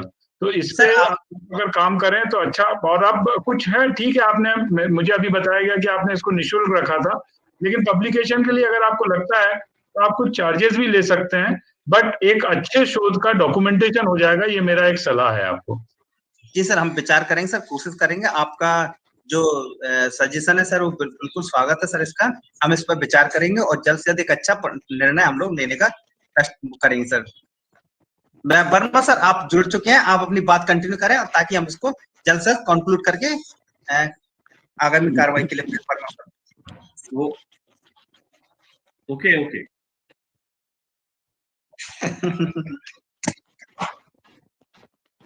definitely there was some technical issue, that's why extremely very sorry for that. So again I'll continue my that particular statement. I would also like to pay my sincere thanks to especially for the researchers, participants, delegates from most of the corners throughout our country. And if I'm just talking about, so near about since still today 857 registration has been cleared regarding this national conference. Sir आप अभी नहीं थे sir, हमारे पास total 786 जो आज 12 बजे का आंकड़ा है सर हमारे पास। Yes, and thereafter also few number of peoples have been registered it, and undoubtedly a number of research papers we have for the presentations as well as for the publications, but our peer review team has been selected, especially in first attempt there were only planning of 12 papers, 6 in each technical session, लेकिन जब हमने देखा कि demand बढ़ रही है तो वो 6 जो है वो 7 हुए, 8 हुए, 9 हुए। कहने का मतलब ये है, आप सभी ने देखा कि ओवरऑल दोनों टेक्निकल सेशंस में 19 पेपर्स, selected 19 पेपर्स पढ़े गए, and that was a remarkable achievement. इतना नंबर ऑफ रिसर्चर्स का, डेलीगेट्स का किसी भी एकेडमिक इवेंट्स के साथ जुड़ना और इस लेवल पर पेपर्स का आना, उन्हें पढ़ा जाना, and then after one by one in a very significant manner. So my heartiest thanks goes to such one, and also I would like to pay my sincere thanks to our one of the most important chairpersons in both the technical sessions, especially Professor in first technical session, Professor Dr.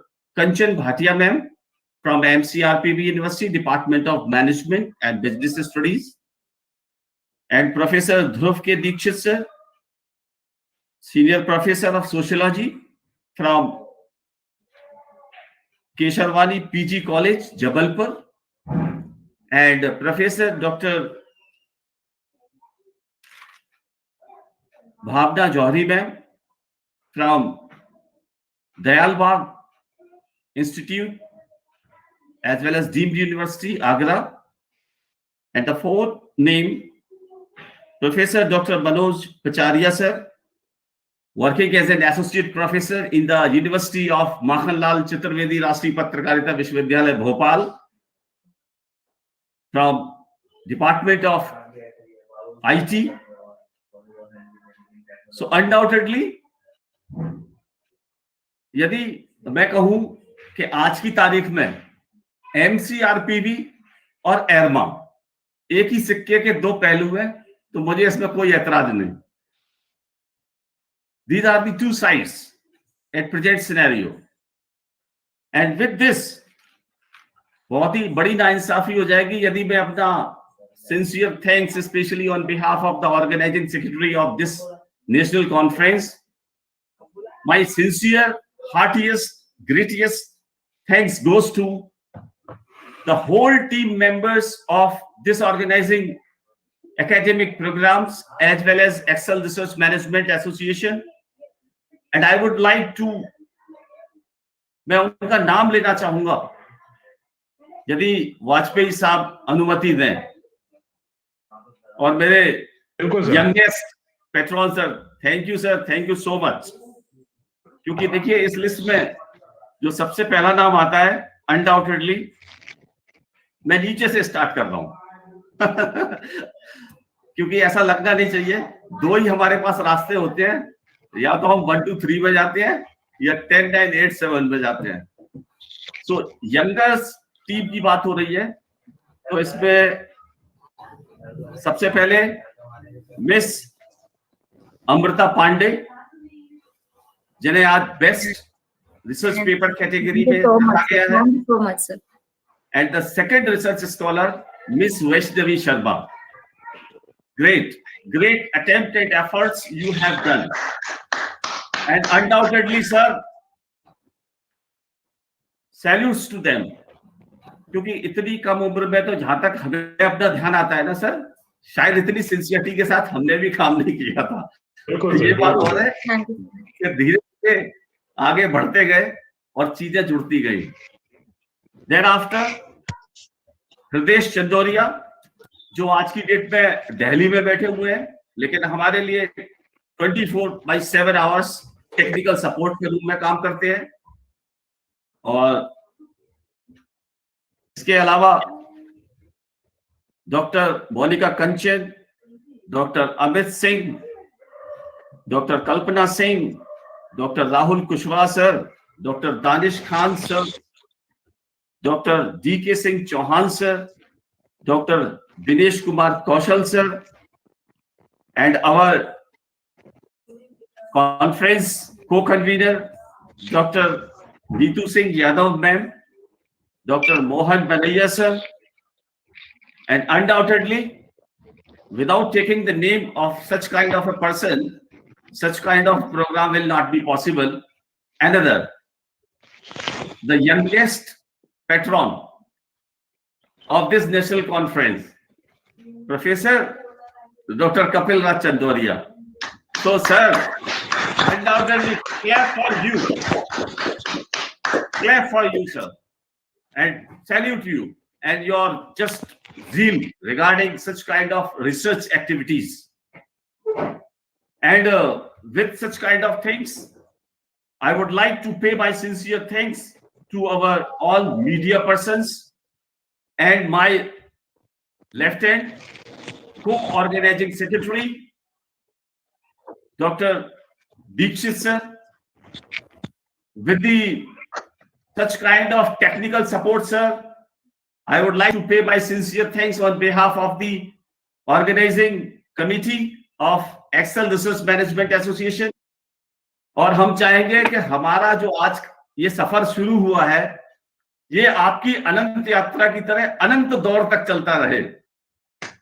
MP से शुरू होकर और विश्व के कोने कोने में जाए। हम देश की तो बात ही नहीं करते, क्योंकि देश तो आज की तारीख में हमारे साथ जुड़ा हुआ है। आप देखिए, आपके इस प्रोग्राम के साथ कश्मीर से लेकर कन्याकुमारी तक के रिसर्चर्स अवेलेबल हैं।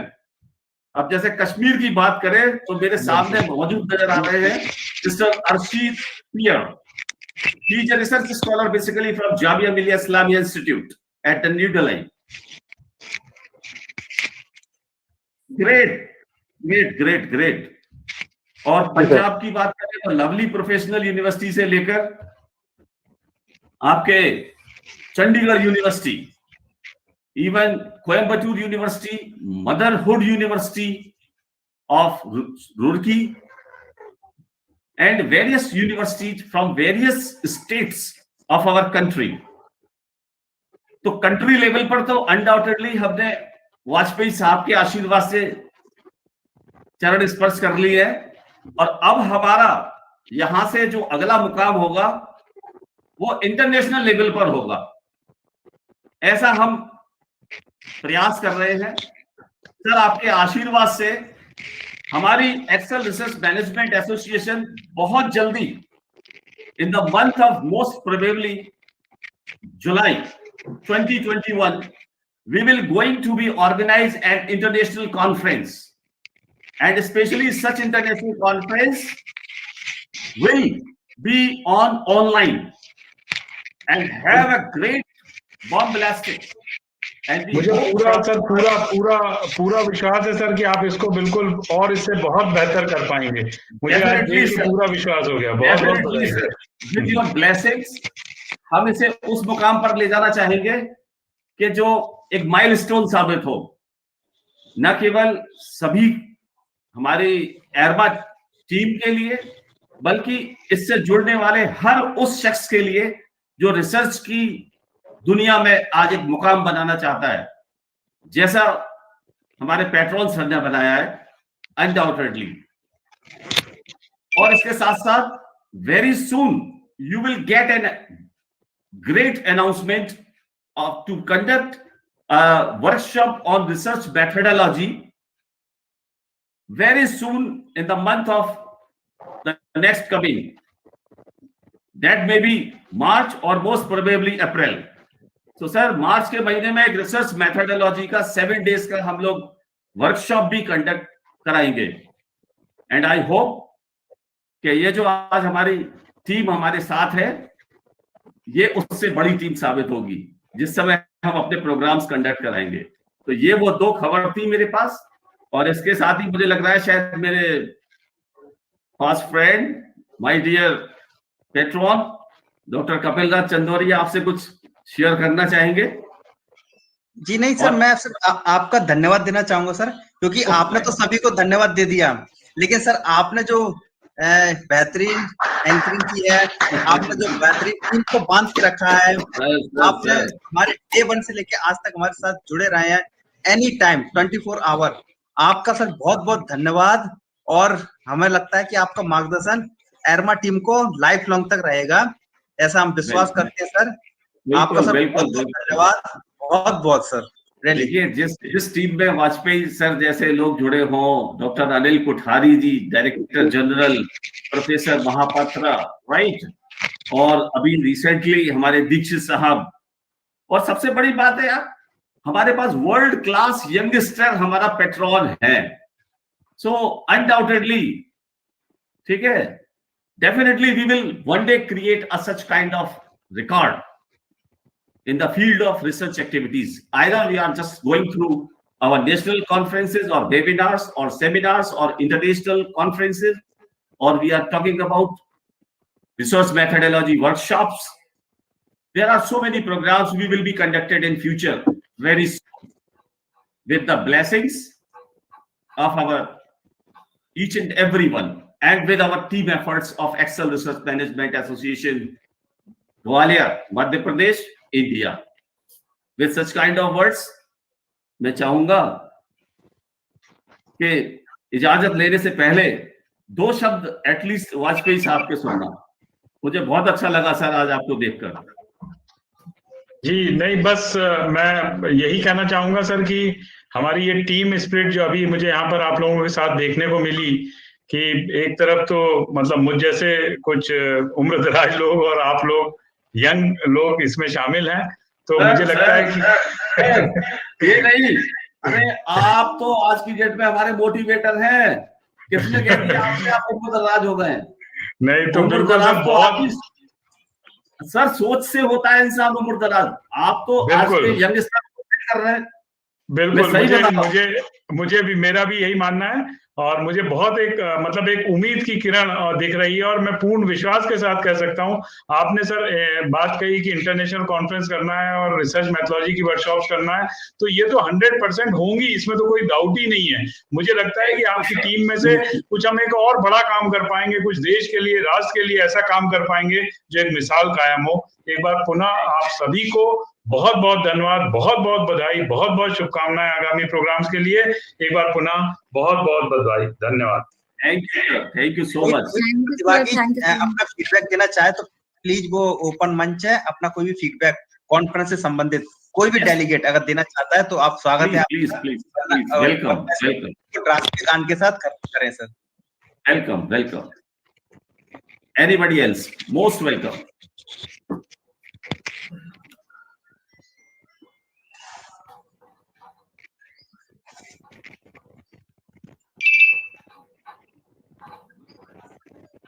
आई थिंक बहुत सारे लोग लेफ्ट कर गए सर. हाँ कपिल, मुझे भी लगता है शायद एक लंबा समय हो गया, और आज चूंकि संडे का दिन था, लेकिन चूंकि पूरे कॉन्फ्रेंस में सब जुड़े रहे. अगर वर्मा साहब की अनुमति हो तो मैं 2 बात सिर्फ कहना चाहूंगा. बिल्कुल सर, बिल्कुल. कैसी बात मैं एक सभी यंगस्टर्स को, जो भी यहाँ पर यंग रिसर्चर्स जुड़े हुए हैं, आपको एक ऑफर है मेरी तरफ से कि हम लोग माखनलाल चतुर्वेदी राष्ट्रीय पत्रकारिता एवं संचार विश्वविद्यालय में इस तरीके के अगर कोई इनोवेटिव आइडियाज हैं आपके पास कुछ, मैं आपको एक और चीज बताना चाहूंगा कि देश का पहला मीडिया इंक्यूबेशन सेंटर हम लेके आए थे माखनलाल में, और अनफॉर्चुनेटली थोड़ा सा चूंकि जब राज्य सरकार चेंज हुई तो वो उस समय हम उसको कंटिन्यू नहीं कर पाए.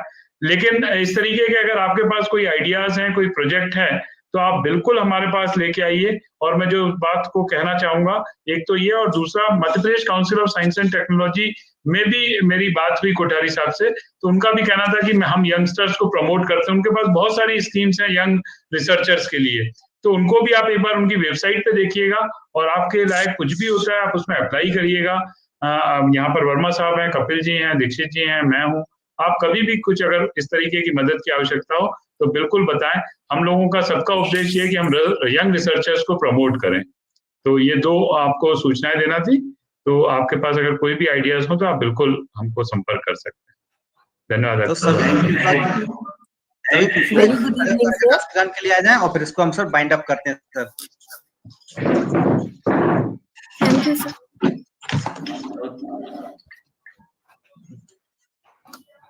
Very good evening, sir. Very good evening. And I belongs to Motherhood University.